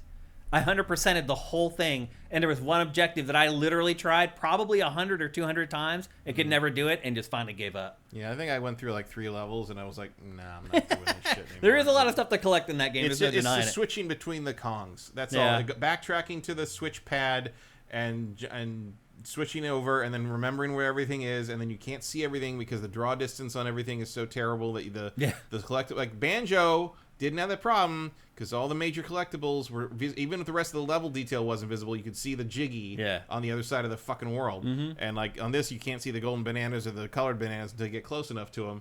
And I'm not doing that. That sucks. Yeah. Not doing that. Like that's all there was to it. I guess Nintendo figured ultimately that 2 decades was enough time to have a moratorium on yeah, I guess Donkey so. Kong 3D platformers. I'm moderately excited for this. I have a feeling this is one of those things where first you watch it, you're like, it seems okay, and then you start playing it, you're like, oh, I get it now. We'll see. I don't. I really don't like the new design. Of Donkey Kong. No, and I didn't mind him in the Mario Kart footage. Like everyone was freaking out, and seeing him in this, like I don't. I mean, his Not face into is it. very emotive. They've put a lot of work into animating Donkey Kong in this Yeah. for sure. Like to the point that he looks like a different character. I to agree. me. Yeah, he does. He's definitely happier Yeah, than I mean- he usually is. I mean, he's more expressive and more of a character, but like that's just not what Donkey Kong looks like. To me. Yeah. Like I don't know. Like don't change Donkey Kong on my account. But like Yeah, it's a different vibe for sure. very different vibe. Yeah. I'm still excited for the game, but not as much as I would be if it was a 3D Mario. I'll just put it to you that way. And again, I think we'll probably get 3D Mario holidays this year because everything that they announced, by the way, is stuff coming within like a month or 2 of launch. So you got to figure there's all of Q4 for Nintendo to fill in with games. So we'll see what those games are. My guess is one of them will be a 3D Mario. Hopefully that's just not all just Metroid. They could. That could be just their. like, our entire holiday is just Metroid. You may be right, and that would be a huge mistake. Yeah. A huge mistake. I'd Next up, be fine with it, but I don't think Nintendo's revenue forecast would. yeah. Next up, one of those 3 types of games that will play on Switch 2. Our first look at Nintendo Switch 2 Edition games. Both 3D Zelda games from Switch 1 are coming to Switch 2 enhanced. They're coming with HDR, better frame rates, which is badly needed. They also have this feature called Zelda Notes. It's on the Nintendo Switch app. It's like game specific for Switch 2 editions. It guides you through the game. So if like you need Korok seeds or whatever, that app will tell you where to go. It will look at your save and say, these are the Korok seeds you don't have. Here's where you go and get them, which is kind of cool. Yeah, I mean, I think what happened there is Nintendo realized people were making those flash maps that do Right. basically that, and they're like, no, look at our thing. Yeah. Are you? I mean, I'm not going to play Second these games screen again. features in 2025. I mean, I'm not going to play these games again. No, I'm certainly not going to pay them to play them. Because that's the again. other thing. You have to pay for these upgrades. Yeah, They didn't say how much they did were. not say how though. much they were. How much you think? I don't think we want to know. I think it'll be $20. Yeah, I think it'll be enough to bring them up to $80. Yeah, I think you're right. I think they're $60 games, so add $80 on 20 to make them 80. Yeah. Because they clearly consider these the flagship. No, yeah. I mean, these are its biggest games. They sell bigger than anything that Nintendo has. So that's how they're going to handle it. Dreadlock Z is saying that apparently it's included with NSO Plus, What is? the upgrades. They are. Yeah, if you are a subscriber to the highest tier of Nintendo Switch Online, then you get the upgrades for free. Otherwise, you have to pay for them, but they have not announced yet exactly how much that's going to cost. So we'll see. I didn't need to do that with most of my PlayStation games. Yeah. I'm just saying. Yeah, funny how that is. Our higher frame rates. Even Days Gone isn't charging me for a next gen upgrade. Yep. son. Are higher frame rates enough to bring you back to either of these games? No, I don't even like Tears of the Kingdom very much. Breath of the Wild maybe one day, Yeah. but like I don't know. Yeah. Not really. A Pactor will. Pactor loves these games more than It would- anyone's ever loved a It video would be game. nice to see Breath of the Wild run well. Yeah. I mean, it'd be nice to see Tears of the Kingdom run well too, honestly. Yeah, but I also just didn't really like that one very much. Yeah. I think most people will agree with you that Breath of the Wild is the better of the 2 games, but it's interesting seeing this. You can even see the difference in this B-roll we're watching, how much better the game looks. So Although it is definitely a noticeable it is kind of improvement. giving away the rock texture a little bit. Like Well, that's kind of the problem, right? is when sometimes you don't want to see things crystal clear. Yeah, well, and also like the resolution, especially of especially Breath of the Wild, the resolution and the art style were kind of working hand in hand. Like it was designed to be seen at that resolution, at that kind of art, and like when you like try to like make it more detailed, you're kind of fighting your own art design. I agree. Yep, it's a look for sure. Akuma MVC2 says that if you don't have Switch Online, the price can range from $10 to $15. It's on Nintendo's website. Okay, so they don't hit 20. It's 10 to 15. Thanks, Nintendo. Vincent says games where it's only improved performance appear to be free. Stuff like Pokemon Scarlet and Violet and Mario Odyssey. Okay. And Review Group says $10 for a next gen upgrade. Review Group says the HDR goes hard, though. It does. It makes a huge, huge difference. They even do some split screen stuff in this presentation that show the difference with HDR on and off. Matt and I have been saying that for forever, by the way. And Matt, you've been saying that HDR matters more than resolution for a long time. So yeah, HDR makes a big, big difference. That's why I was very happy to see that little thing in this presentation that a lot of people didn't even care about. I was like, that's a big freaking deal. Yeah, especially if you're not going to do ray tracing. Yep. And yeah, I don't think that's going to happen on do Switch. not see that happening on this hardware, no. I do not see it happening at all. So anyway, there you go. Another game that you'll be able to upgrade, but this one's getting new content, is Kirby and the Forgotten Land. An awesome 3D platformer that Matt and I both loved. Probably Kirby's best game in eons. But it does feel like it came and went without much fanfare. It doesn't seem like it sold very well, and people didn't talk about it that much. They probably should have. And maybe that's why Nintendo is giving it a second chance here. But this is going to have new missions in it. Not just like upgrades in graphics and HDR and frame rate and all that. This will actually add new missions for the Switch 2 iteration of the game. It'll be interesting to see how many games that actually applies to, where you get new content and it's not just a graphical or technical upgrade. But yeah, better frame rates, missions. At the same time, I'm kind of like, why bother with this game that's that old? I think it looked like a whole second storyline. Oh, really? Yeah. Like as big as like the first game, you mean? I don't know about big as the first game, but it looked like basically a story DLC. Okay. I mean, it looked like Phantom Liberty. For oh, wow. I didn't realize that it was that big of a deal. I thought it was just like a couple little sections they were adding. No, it seems like it looked like a total conversion kind of thing. Okay. I don't mean, maybe I fell for the ruse, but like this game is great, by the way. Like when they do put out the Switch 2 version, you should consider, if you haven't played or bought this, you should consider getting it. It is a really, really good game. And not enough people played it. So yeah, Vincent says it's not clear. It might be a remixed version of the whole game. Okay. Because it looks like they just hit it with all that crystal crap. And I mean, that might be enough to make it a different thing. Maybe. And then next up, Metroid Prime 4. Still no release date. This trailer that we're watching here, by the way, is from the Nintendo Direct that happened a few days ago. And Matt, I'm just going to say it. I don't think this game looks very good. Yeah. Have you watched this trailer yet? Yeah, I think I have. It just came out a few days ago. Yeah, I saw this. Yeah. They show off a new suit for her in this, which is kind of the big headline. But graphically, I thought this game did not look good. I mean, there's probably a reason they can run it 120 frames a second. Yeah. I mean, it looks about as good as like Metroid Prime remastered. But again, that's a very old game. I don't know. I was very nervous that I drafted this game so high after I watched this trailer. I don't think graphics matter. Really? No, it's going to matter whether it's a good game or not. Yeah. If graphics mattered, Nintendo wouldn't be leading. That's a good point. I mean, it wasn't just about the graphics. Some of the other stuff in this, I was just like, like she has these new psychic abilities. Yeah. That looks way better than that motion control bullshit. Yeah. 100%. But I mean, ultimately, it's just her putting her fingers up to her forehead and something happening. Like, yeah, but I mean, it's not really like a mechanic. Yeah, it is. I mean, it's got a power set. She's basically got Jean Grey shit now. Yeah. Cool. I mean, to me, it's like you already got the scanning in this franchise. I don't need some other crap. Yeah, but every Metroid Prime game has other crap. Like, they've always added other crap. You're jumping to the other world, or you're swinging around like a fucking Tarzan thing. At least this thing isn't going to make me take my hands off the fucking game. The thing that I thought was the weirdest thing in this, I think, was the guided laser projectiles. Yep. Which, like, could be cool, but at the same time is like, what an odd way to do that. I do not think that will be cool at all. I think, again, like, there is a bunch of stuff in this. Like, there's the vagina that opens the door. There's a lot of... I mean, you're going to run into that in any biotech thing. Right. Like Yeah. in this. I'm like, no, this is not what I want to do in a Metroid game. I don't want to pause the game and aim a missile around the world.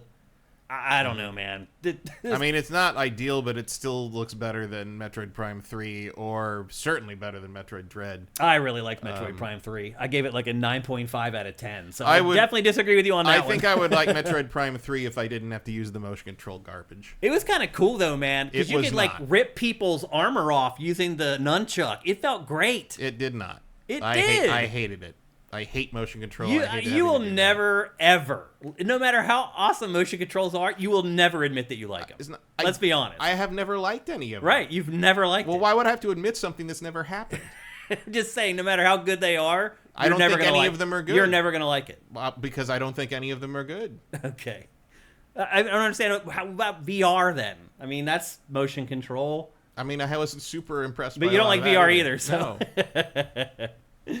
You're not. You don't seem to be cornering me very well on this Well, one. I'm not trying to corner you. I'm just like, I just don't understand why you just have this aversion to motion controls. It's like no matter what, you're gonna just say they suck. Because it doesn't work as well as just pressing a goddamn button. But it just sucks you in better. It makes does you feel not. like you're there. It Ripping the doesn't- armor off enemies in it Metroid does Prime not. 3 absolutely makes you feel like you're No, there. it doesn't. Motion control always pulls me out of the game because all it does is remind me I'm trying to use this stupid plastic controller that only works right half the time to do something that would work just fine But if I could Matt, press you're the fucking button. always using a stupid plastic controller. Yes, but when I have to just press a button to do an action instead of trying to replicate the action in front of the motion control scanner thing that either sees me or doesn't, and granted Nintendo has gotten better at that over the years, but I still don't want to have to fucking do that. It's just another piece of plastic to me. I mean, they're the same thing.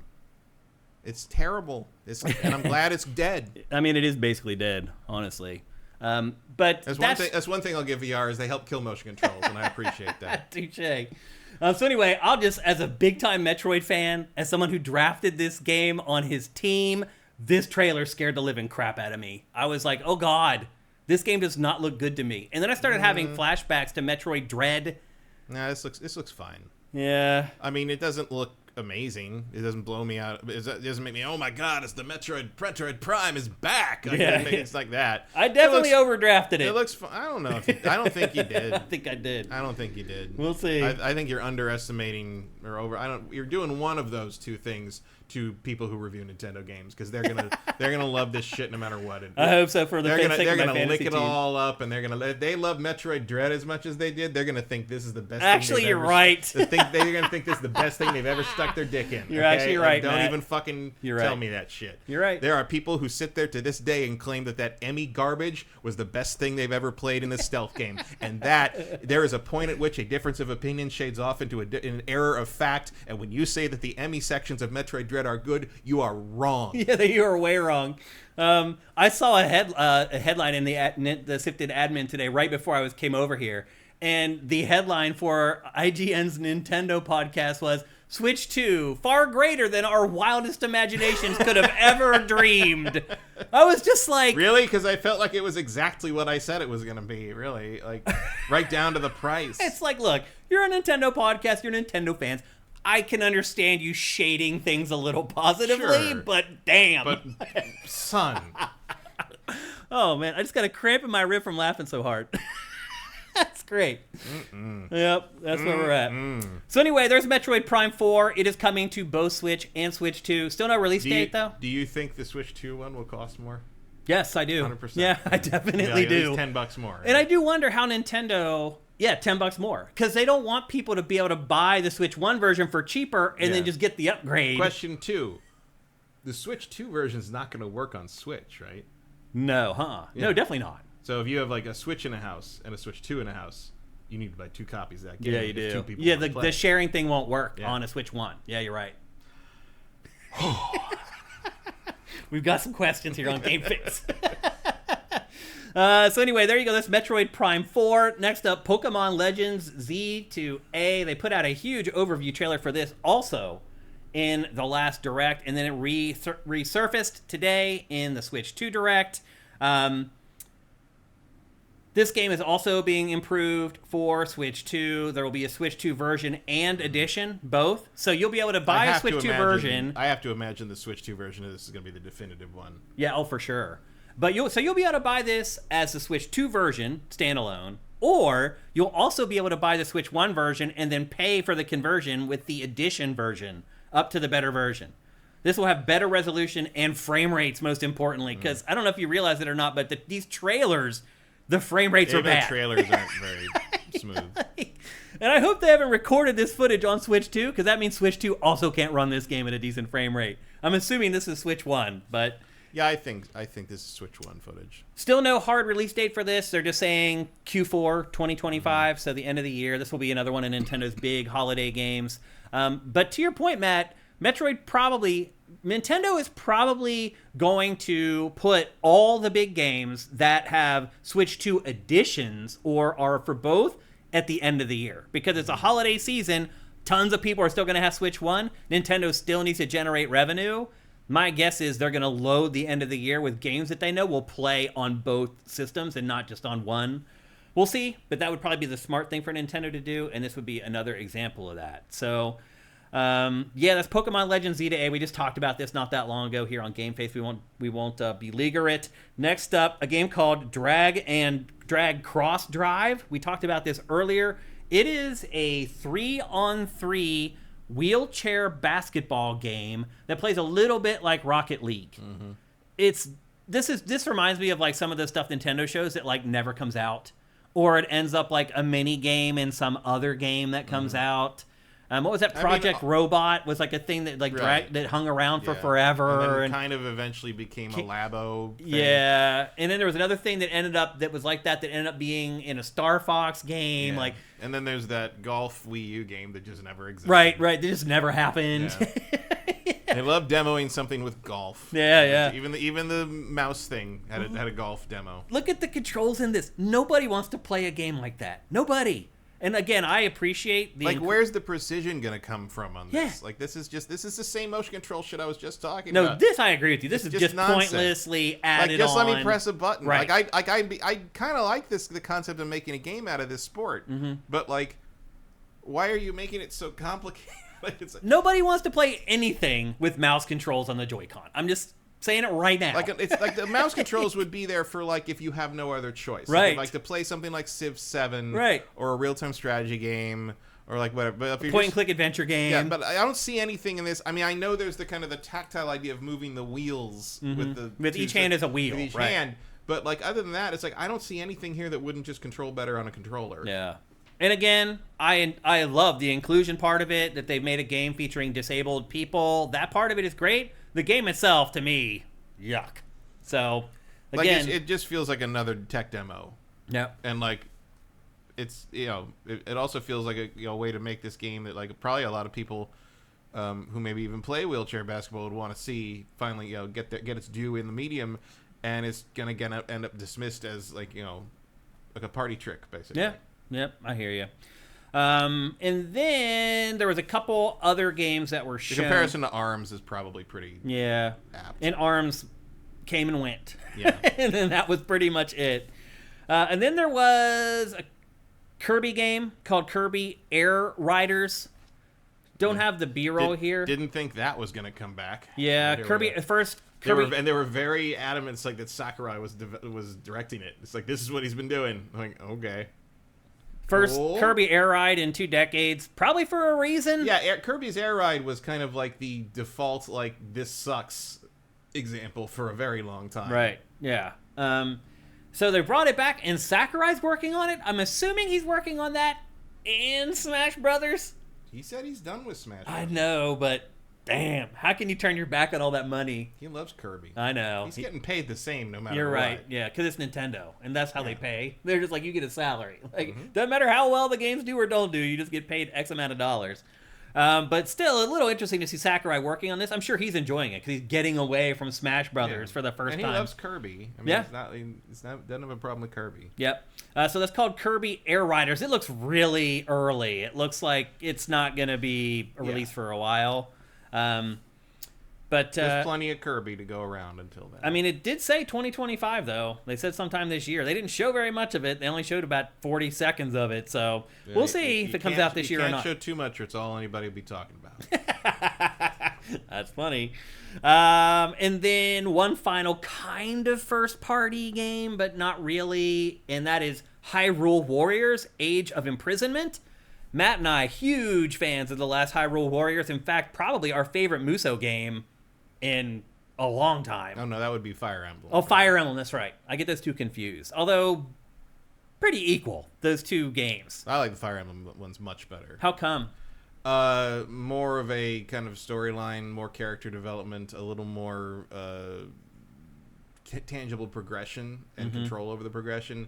And of the Zelda ones, I actually like the original Zelda Hyrule Warriors more. I didn't think the Breath of the Wild one really. Calamity or whatever it was. Age of Calamity. Yeah. I didn't think that was all that amazing. I really liked it. I like the first one that like it was a mashup of all the different Zelda stuff. Koei Tecmo does a good job on these. They do. I don't care about the storylines of Breath of the This Wild. is a prequel. Yeah, is it a prequel to Breath of the Wild or Tears of the Kingdom? Prequel to Tears of the Kingdom. It's the war where they imprison Calamity Ganon. Mm-hmm. And then in the last one was the war where they lost to Calamity right. Ganon. Yeah.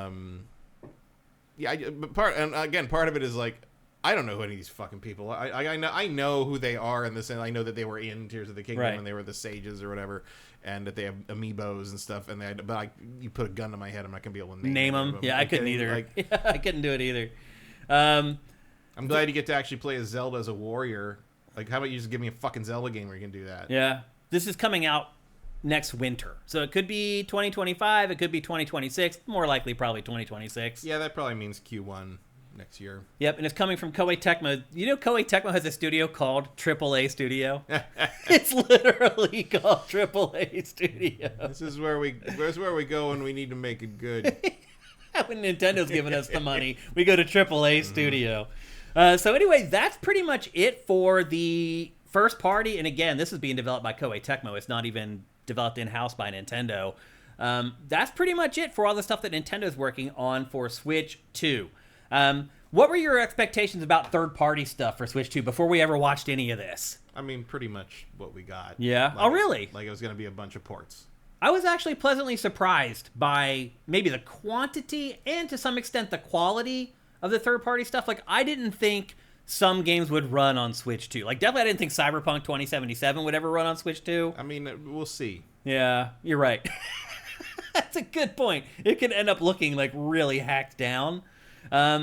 Like Street Fighter 6, I'm kind of surprised that runs on Switch 2. Split Fiction, I'm surprised that runs on Switch 2, and that's coming out on launch day, actually.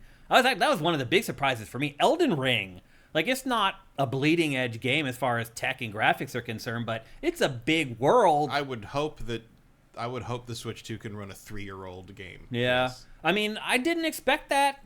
Did you? Yeah. Really? I expected Elden Ring, 100%. I didn't know if Switch 2 would be able to run a game like that. If Switch 2 couldn't run Elden Ring, what are we even doing? I mean, it's Nintendo hardware. Yeah, I mean, it's not going to look like the PC version, but it can run Elden Ring, I would hope. Borderlands 4 coming to Switch 2. I was surprised by that. That game isn't even out yet for current consoles. Yeah, I mean, Randy loves Nintendo. So. Yeah, I mean, I was surprised, though, that they're somehow going to make it work. Final Fantasy VII Remake Intergrade. I was surprised by that's going to make it to Switch. I'm not. Although that was a PS4 that game. was a PS4 game it's ancient. Yeah. These games are ancient. I played all of these games literally years ago. Star Wars Outlaws coming to Switch 2. I was surprised by that. You gotta find revenue somewhere. Yeah. Yeah, exactly. But I'm just surprised that they're able to get it. Well, maybe satisfactory is a loosey-goosey term. I mean, there's all of these games had low settings on PC. No, you're right. You can make it happen. Yeah. Like, I didn't think Cyberpunk looked very good. It didn't compared to what I've played. I mean, people were saying it looked. Elden Ring doesn't look that good. No, I think it looked better in comparison to what I played than like Cyberpunk. Cyberpunk just looks soft in places. People were saying it looked better than the PlayStation 5 Pro version, which I think is crazy. Who said that? Reset era. Yeah, but okay. I could tell how soft some of the resolution was on like his. I mean, some of that might have been what they captured. I don't know, I can tell in Elden Ring the character models are lower poly. They just have the characters and monsters just have less detail in them. A lot less fur shading and stuff like that in them. Like I could definitely tell Elden Ring was running on Switch 2 in that trailer. And to Nintendo's credit, it does look like they've used footage from the actual Switch 2 versions instead of trying to fool us with versions or footage of other versions, which has happened from time to time in the past. And then probably the biggest thing, the biggest third-party game that was announced is the Dark Bloods, which is... The Dusk Bloods. The Dusk Bloods, yeah. Which is... People were really excited at first because like, oh my god, Switch 2 has an exclusive From Software game. And people are like, oh my god, Blood is the spiritual successor to Bloodborne, and it's going to be on Switch too. No, it's Bloodborne Night Rain. Yeah, well, I don't get it. So it turns out it's a multiplayer From Software game. Yeah. Why wouldn't you just give From Software less money to put Night Rain on Switch 2 instead of creating this brand new game? It's an 8v8. Yeah. There's an 8-player PvPvE. Yep. Yeah. It's Night Rain. I mean, it's basically Night Rain, but just a different wrapper. But with like Bloodborne with the vampires with the serial number fired. Pretty much. Basically. Yeah. At first, I was like, "Wow, that's a huge coup for Nintendo." At first, when I first started, I thought it was Liza P2. Oh, really?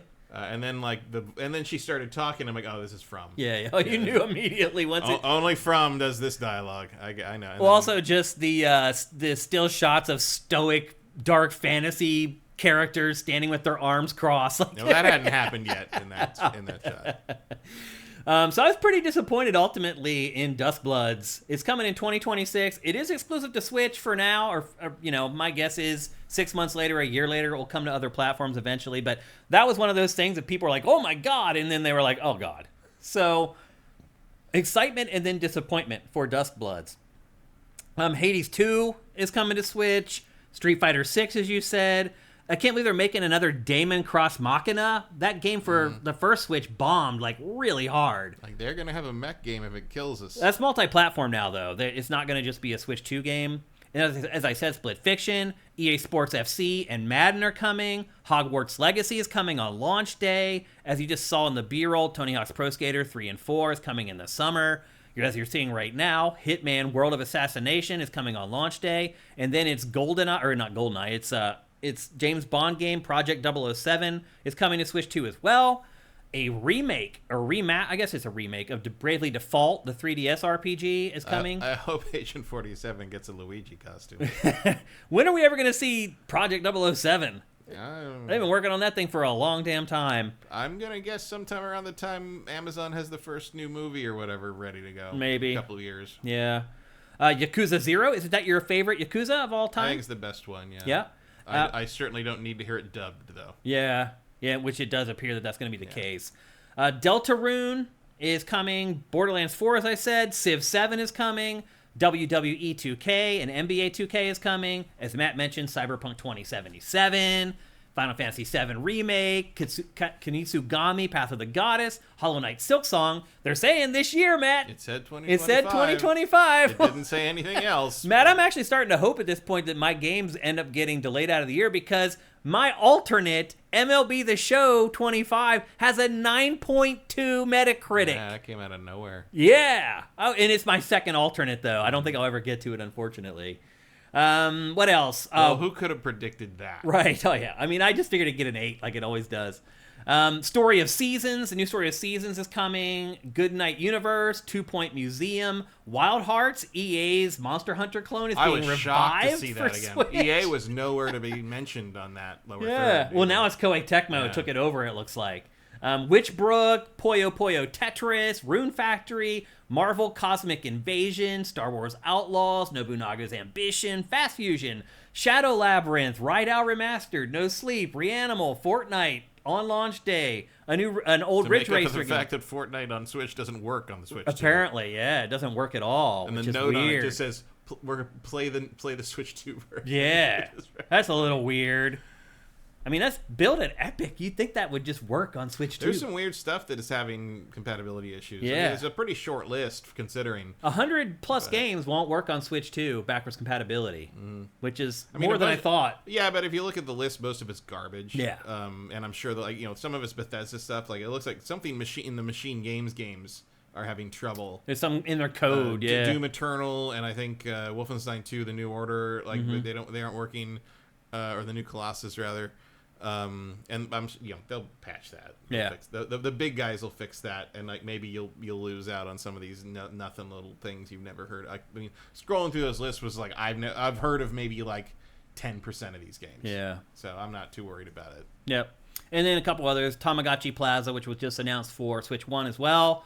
The Professor Layton game will be for both Switch and Switch 2, and then Human Fall Flat 2 was the last game that they mentioned. I was surprised Baby Steps wasn't in there. You're right. Yeah, and it'll probably come to Switch Steps is too new. Maybe. That game looks pretty sweet, actually, by the way. I'm pretty excited about that game. And that, as of right now, is all the third-party stuff that we know about for Switch 2. And again, I'm just going to reiterate, it is all old stuff for, if you're a PS5 and an Xbox Series owner, nothing that you saw in this presentation is going to drag you away from your consoles to get a Switch 2, because it is also ran content for 95% of it, really. Yep. And that's the Nintendo way. Everything except that From Software game, really. Unless you're really in love with whatever weird little minor additions are going to happen to some of these versions. Yeah. Pachter was talking about how he ran into Vignacchi. What's his first name? John Vignacchi, who does third-party stuff for Nintendo and Switch. And he ran into him at GDC, and he made a point to come up to Pachter and be like, "You're going to be really proud of me." And are you proud of him? I mean, what else could he do? Yeah. What else is there to do? Yeah. Like, put out all the games that people who only own a Switch haven't been able to play because the Switch was an underpowered, ancient piece of hardware. Yeah. And, try to get on board with the upcoming stuff as best you can. Like, that, what else could you do? Yeah. You got to work with what you're working with. Yeah, I mean, he's working with one hand tied behind his back because of Nintendo's hardware. It's just not powerful enough to run a lot of third-party games. So he has to go into these meetings and convince them to do extra work. Mm-hmm. Like, can you cram this onto our system? Also, I don't think we ever answered AJ's question where he asked us if we thought Switch... Well, we did. The Switch 2 would outsell Switch 1. I said no, because I don't think anything's going to outsell anything going forward. That's a tough... I mean, it's the best-selling console of all time. That's a tough task to outdo. And you do... I mean, you are going to run into the issue of having to convince people that, have bought 4 Switches why they need this other thing that looks a whole lot like another Switch. And is a whole lot more expensive than the other Switches that you've purchased. That's the other thing. Nintendo has kind of developed a reputation at this point for having cheaper hardware. Mm-hmm. But that's not really the case anymore. I mean, it's $50 cheaper. I guess Nintendo at this point, it just assumes consumers are like, but I get the handheld, it's dual, whatever. So as long as it's a little cheaper than the others, I'm cool with it. We'll see. I mean, how do you think... You buy Nintendo hardware for Nintendo software. Do you think people are going to be willing to spend $450 for that? It's beyond the Nintendo fans. Look, it's going to sell out at launch, and they're going to sell all their launch units. I mean, I think it's going to depend what the exclusive, like the Nintendo lineup looks like early next year. Yeah. Like, if they get a new Mario out, sure. Maybe. Mm-hmm. How readily available will it be? Yeah. I don't know. We're wandering into some very uncharted economic times right now. We are. Yeah, I mean, things could go sideways in like a week. Mm-hmm. Like really badly. And all this stuff doesn't matter at all. Yeah.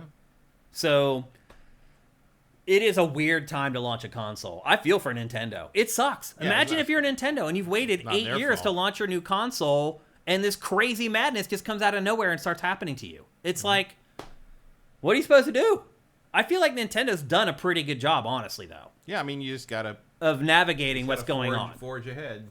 Like, I don't want to pay $450 for Switch 2. Like, I'd feel a lot better at $350 or $400, but... You might be paying $700. It may be more than that once these tariffs kick in. I mean, they may adjust the price. I thought at first that they didn't include the price in the presentation because of that.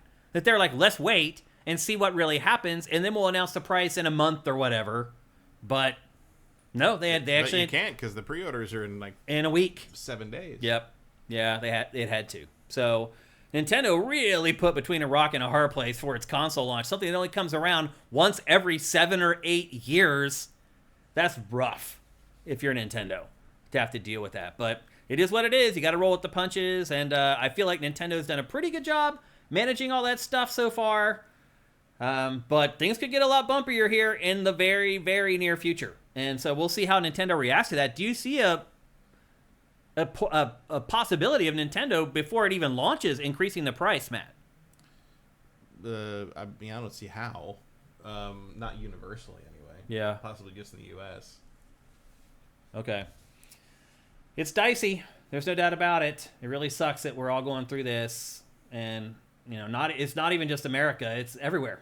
Just have to deal with this insanity. Yeah, but only we're gonna have to deal with the tariff prices. Yeah, I mean, I kind of wonder though if Europe's kind of getting burned by this too, though, because they set the prices the same in Europe, which actually is more expensive in Europe. Well, I don't think the price. It was gonna be $450. Really, you don't think tariffs have anything to do with the $450 price? I 100% know it has nothing to do with that. Really? 100% no, it has nothing to do with that. Where'd you get that information? There are no tariffs yet. But you can still anticipate that they're going to happen, right? Yeah, but that has nothing to do with what it was going to cost. It was always going to cost $450. That's why I've been saying $450 for a year. Like that, what they had to make, what they had to do, the hardware they're going to have to put in that thing, and the gimmicks they had to put in that thing to run what they needed to run. It was always going to be $450. $400 was too cheap. I don't know if I agree with that, but. Well, you don't have to agree with it because it's the truth. Like, here it is. It's $450. Yeah, but I think they may have baked some of that pricing because they don't want to have to increase the price again in a month or in 2 months because they'll look foolish if they have to do that. But everyone's gonna look foolish because of it. I mean, that's the reality of what we're in right now. Like, but this is different. Like eggs going up 80 cents a dozen, your bread going up 75 cents a loaf. That's different than a gaming console that comes out once every 8 years. Going from $350 to $450. Well, right, because the eggs are going up because of bird flu, and this is. Those are just examples I'm using. But what I'm saying is, this is going up because of an artificial thing that you can't predict from happening because it's chaos. Mm-hmm. So, but it was always going to be $450. This was going to be the price of this thing. Pachter 4 days ago predicted $350. Well, he was right in Japan. I guess he was. Yeah, but he was off big time on his price prediction. I always said $400, but. It turned out $450. So let's check in with you guys and see if you guys have any last comments about Switch 2 before we move on. Let's bring in you guys into chat here and see what you're saying. Khalib Twilai, Trump just announced a 10% baseline tariff on all imports. I mean, what are we doing here? How many percentages is this now? It's like 100% tariffs between like the countries and now the 10%. Like, what is going on? Is that on top of whatever tariffs are already in place in general? And then there was also... He's just making it up as he goes along. He has no idea what he's doing. Well, duh. He never has. Erebus says Nintendo moved production to Vietnam, and Trump half hour ago just dropped a 46% tariff on Vietnam.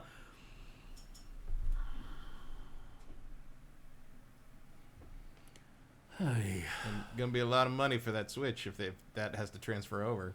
Nintendo had not moved production to Vietnam, by the way. It said that it had that option if it needed to. Yeah, that was an option if the China tariffs became too problematic, and clearly Trump realized that and decided to head that off at the pass.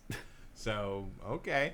Vincent, thoughts on Switch first? But we're going to talk about that in a little bit when we talk about the Nintendo Direct, if we have enough time. Hopefully we do. Swan Senpai, you can buy a PS5 disc version with Astrobot for €20 cheaper than Switch 2 in Ireland. Yeah. I mean, let's be honest, prices of PS5 and Xbox might be going up too. Like, they're priced that way right now, but will they stay at that price? Mm-hmm. What else we got here? Swan Senpai, third party is nice, but does it matter? For Nintendo, it really doesn't. It never has. It hasn't mattered since the N64, although you could argue the N64 only sold 20-some million units, so maybe it did matter. Vincent says it's not that it won't work, it's that it's having problems and they have a couple months. What's that in reference to? Probably some backwards compatible thing. Erebus says the problem is all these games are going to play better on PC, PS5, or Xbox, not to mention they'll probably be cheaper too. That's true. Yep. This is, look, third-party stuff for Nintendo platforms is for Nintendo fans. I really don't think Nintendo even is like, hey, if we have Cyberpunk 2077, we'll take some people away from that PlayStation 5. Like, I don't think that's even how Nintendo thinks. Nintendo knows it has enough fans to have the best-selling console of all time without third-party support. So why would it think that it needs it this time to draw in new people? It doesn't. So I don't think that's Nintendo's goal, is to take away the people who are buying third-party games on PlayStation or Xbox or PC.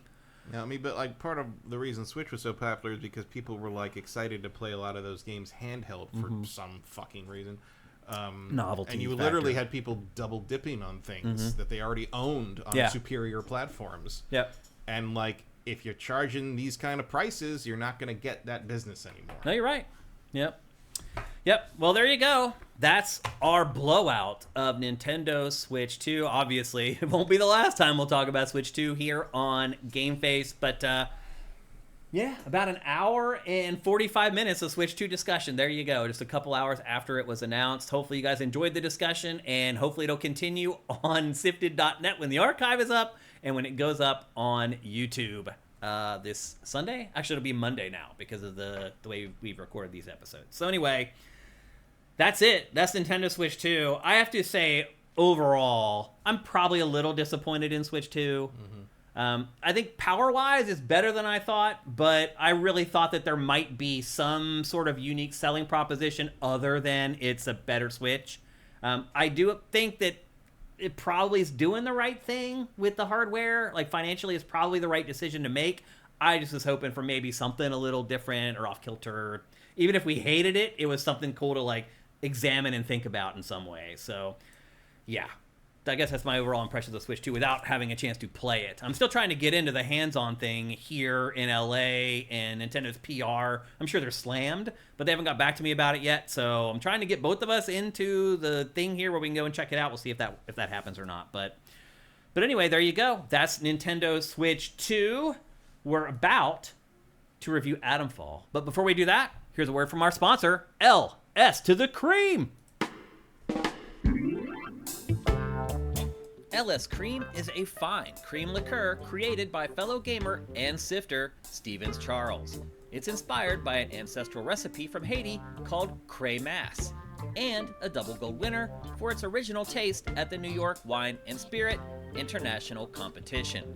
LS Cream can be enjoyed on the rocks or as a mixer for drinks with its rich blend of fresh cream and neutral grain spirits with notes of coconut, vanilla, cinnamon, and nutmeg.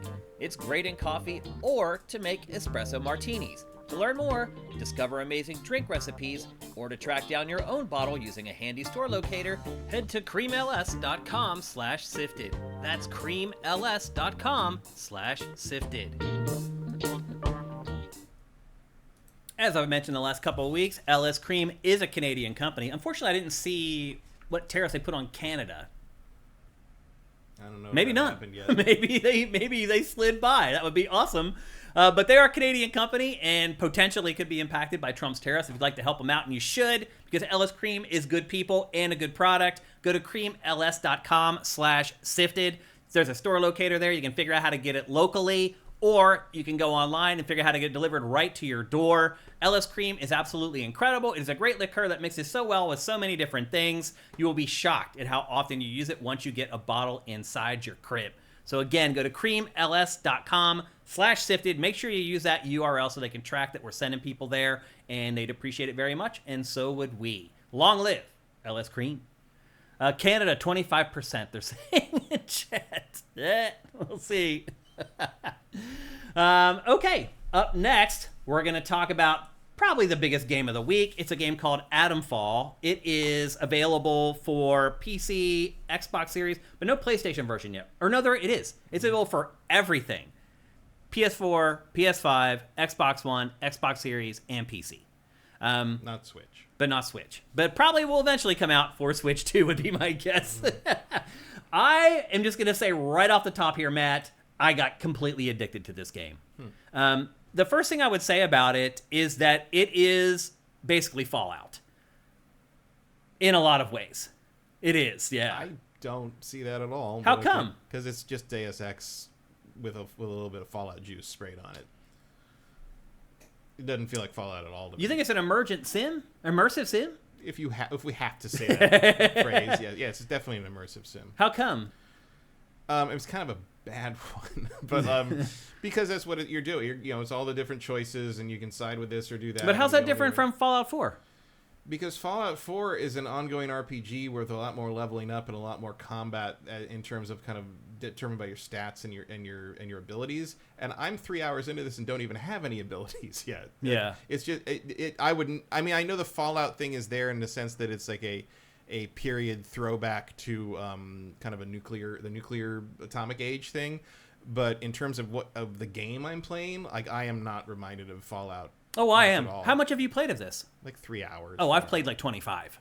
Okay, I still don't get any. No, it definitely is. Yeah, like you're constantly collecting crap. You're constantly crafting. There are. I will say this. I don't think of crafting as Fallout either. So I don't. What do you mean? I mean, I know it's become like a stupid building sim. I'm just saying. I'm just comparing this to Fallout 4, the last Fallout that came out. Like I'm not going back to the first Fallout or whatever. See, I don't think of Fallout as that. Fallout to me is New Vegas, Fallout 3. Okay, well, if you like, it's like Fallout 4. I guess is what I'll say. I will say this: the RPG elements in this aren't as intense as Fallout because you don't like level up per se. You do. No, you got to find these things that. I'm only saying this because it told me this. I haven't actually seen it happen yet. You find these drugs or something that let you like.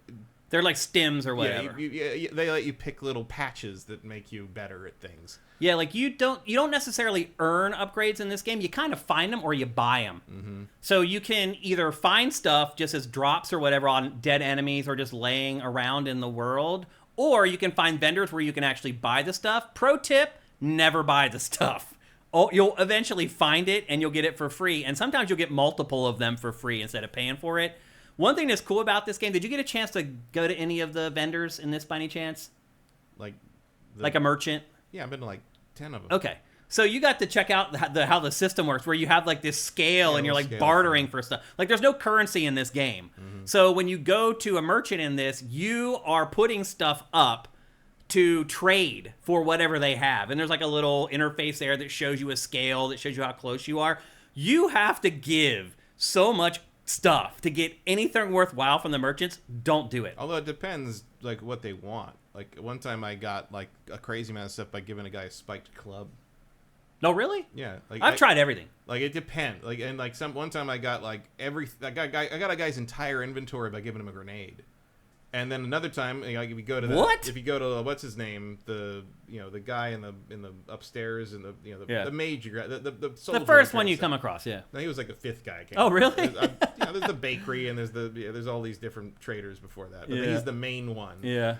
And you try to trade him a grenade, he's like, yeah, I got a lot of these. I don't actually want this. And so it depends. It does depend who you're trading. Oh, interesting. It just seemed like they always wanted way more. The people in town. Especially the village, the pub guy, what's his name, Art or something like that. I don't think I ever went to a pub. Yeah, the Grendel's Head. Oh, that's a pub? Yeah. Oh, I thought it was just like a general store. No, that's the village store. That's next to the bakery. The Grendel's Head is absolutely a pub. Oh, I've been to Grendel's like 20 times or whatever. Yeah, it's got taps with. Oh, I never noticed that, actually. I always come in through with like mugs on top of the taps, just like they do. But you want to know why I never noticed? It's because I always come into there from the back door. And I never come in the front and see the taps. I come in the back door, and he's always standing there. I just talk to him as soon as I see him. So I've never actually went into the front of the business. I talked to him across the bar. Oh, gotcha. That's why I didn't notice that it was a bar. He gives you really good value for like wooden sticks and weapons. I guess because they want like, covert weapons they can use to fight back against the protocol. Right. And we should actually talk about the plot in this. It is set in an alternate history 1960s where the Windscale nuclear disaster turned most of Northern Ireland into a radioactive quarantine zone. You wake up in a bunker and you have amnesia. Shocker. You don't remember anything. And your goal personally is to just get out of the quarantine zone. And that is kind of the overarching goal, and you come across people who could tell you that they'll help you get out or whatever, and you have to figure out whether they're telling the truth or they're lying, or whether you're willing to give them what they want so that they'll get you out. But the other part of it is figuring out, the subplot of the game is figuring out what happened to cause a nuclear disaster, or the atomic disaster. And you can choose... If it is, in fact, an atomic disaster. Right. And you can choose how much you want to dive into that or how little you want to dive into that. This isn't necessarily an open world RPG. It's one of those games that has gigantic zones connected by loading, basically. When you play it, it feels like an open world game. Close enough. I mean, it's Rebellion. It's clearly using the same tech as their Sniper Elite games, or it's big areas where you can see forever. And I mean, it's good. It looks, it's not like cutting edge tech. There's no ray tracing or. It's pretty a lot of the time, though. But it looks very nice. And again, it's a good representation of that part of England, which is also extremely pretty. Have you noticed, though, there's no weather, And there's no day or night cycle. I was kind of waiting for night to happen at one point. It never happens. No, it's just not. There isn't one. They've definitely cut some corners. Because I'll come back and sneak into the bakery at night, and then I'm like, no. And then it turns out that she doesn't care where you go. So it's not like Avowed where there is no privacy. Right. But the people who care where you go are few and far between. Sometimes. Yep. So another big goal, there's this thing in the game called the Interchange. It's like this hub that like will get you out to other parts of the world. And in order to unlock parts of the Interchange, you have to find these atomic batteries. And at first you think, oh, where do I find the atomic batteries? I found one and it took me hours to find one. Eventually you figure out though that the mechs in the game are powered by atomic batteries. And you just take down the mechs and get the batteries. I would argue the mechs in this are way too easy to take down.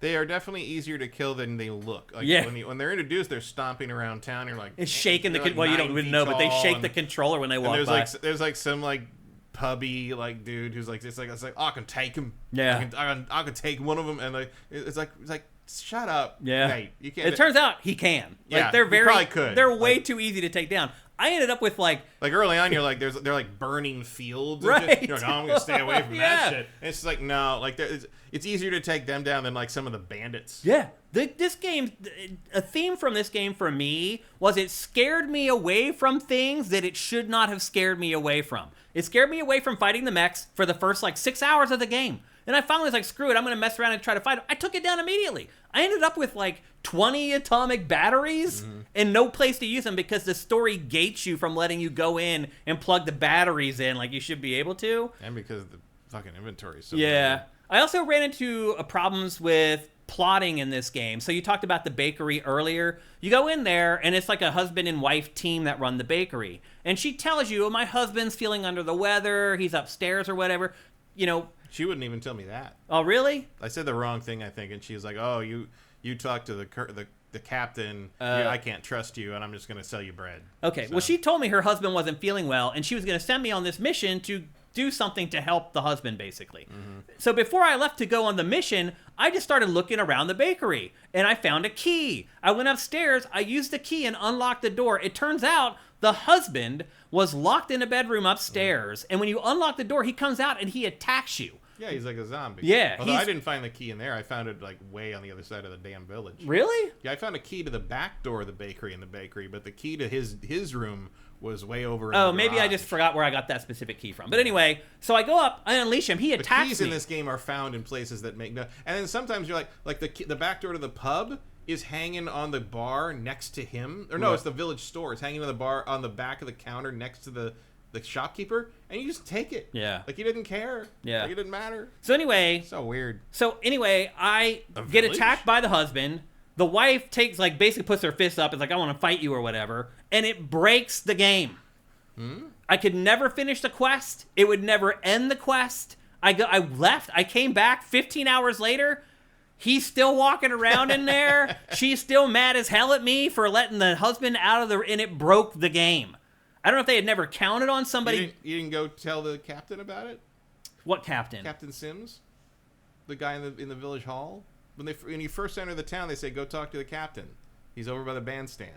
And you talk to him, and he's like the leader of the protocol guys, and he tries to he takes you to the village hall, and he like tries to get you to get involved with like helping him like root out the paganism and the heresy. No, I never did that. And then he sends you to investigate the bakery. No, I never did that. And when I would investigate the bakery, I'm like, okay, so clearly whatever I need to find is up here in this fucking room. And I open the thing, and he comes out with his fucking glowing eyes, and I was like, oh shit!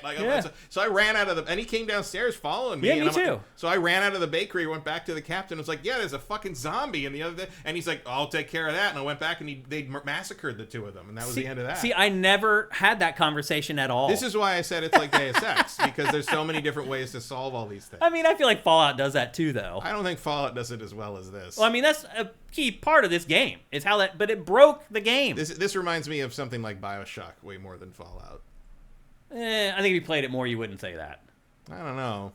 I do. I played it for 25 hours. I'm sure you did, but I still kind of stand by what I'm saying. I know what I'm playing when I'm playing it, and this is their inspiration on this is much more immersive sim than Fallout. I think they'd be a little insulted if you thought that. No, they're not. They talk about it. And in fact, everybody that plays this thinks it's Fallout. I don't see any really Fallout. I mean, you just Google it. Maybe it's just because if you take VATS out, it's not Fallout anymore. Maybe. To me. Like, it's like Fallout is not any of this to me. I mean, you're right. There's no slow motion combat system in this. And I prefer the active combat in this, honestly, if it were better. Oh, it's definitely better than Fallout 4. I don't know if I'll call it good. Yeah, I don't think it's good. But at least it's weird and janky. At least I hit things when I think I'm going to hit them most of the time. For the most part. The biggest problem is that the enemies are, like, I don't know if calling them stupid does justice to how stupid they are. Yeah. Like, it's amazingly bad.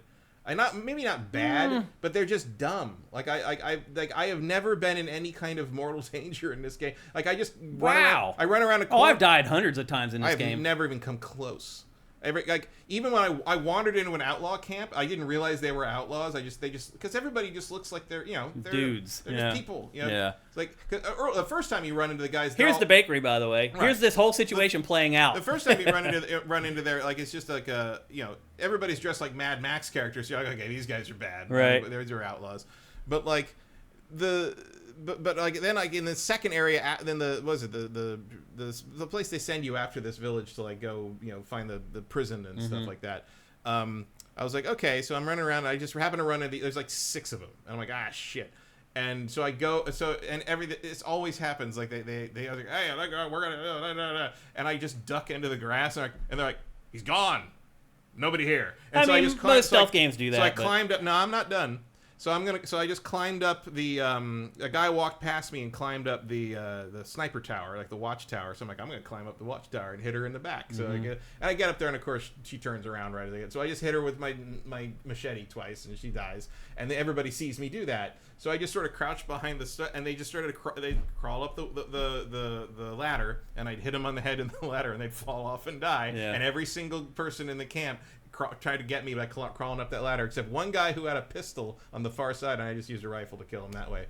And that's basically how every encounter has gone. They forget where you are if you run around a corner and duck. It's remarkably bad. They don't do that the whole game. I don't know how you haven't died, because you just die randomly. Because it's incredibly easy. Because they can see for like 400 yards. So if you're just climbing up a tower, dude 100 yards away just starts shooting you and you die. If you turn the corner and there's a mech there and you didn't see it, you die instantly. Like, they literally hit you with a burst of fire, and you die. Like, I don't know how you didn't die in this game. Like, if you fight anybody, you just saw right there, I just died. He hit me with one hatchet, and I died. I believe you died. I have not died in this so far. He hit me with one hatchet attack, and I died. Don't get hit. I mean, you can't take too many hits, I'm sure. I mean, I've been hit, and I'm just like, you never die in anything. You never die in any game. I will say... Ever. You always say, I never died playing this game. I don't die You much should in be games. like a prodigy or a pro.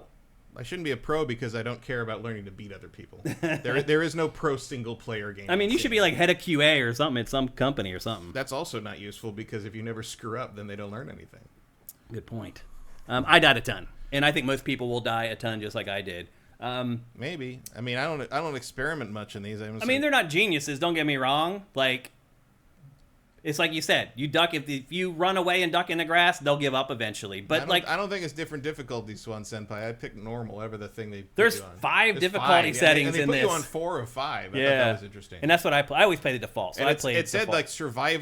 like survival elements, like challenging. I haven't really run into a lot of survival elements. There's not. So they call this. This is not a survival game. No, it's not. The only thing you manage is your health and your heart rate. I mean, you could use a little more cardio. Yeah. But like, the heart. I guess the heart rate goes up faster the higher that is. Or you something. get like. But it's like I thought I was consumables. But I thought I was gonna have to be like eating regularly and hydrating and just none of that. No, this is not a survival. Like, I hate survival games. I have really enjoyed this game. Like, I don't know if I'm really enjoying it yet, but it's definitely not a survival. Like No. I don't know what they're talking about, and that's like there's like 3 like things that they say are like this are rated by difficulty on the difficulty, and survival's one of them, like the middle one. And I'm like, I would never occur to me to put survival as like a bullet point on your difficulty scale for this game. It's not a survival game. So if you hear survival game and it scares you off, it's not. Like, you're not like constantly hungry, and you're not constantly bleeding, and you're not constantly. When I saw that, I was worried that's what this was going to be, and it's not like that at all. So when I said the game keeps you from doing things you should be able to do, this is another example of it. So I mentioned fighting the mechs. This is another one. So I went too far. This part of the game is a pivotal point, this right here, remember it. If you play this game, remember what you're seeing right now. Because the first time I came here, there were 6 dudes up there in a turret.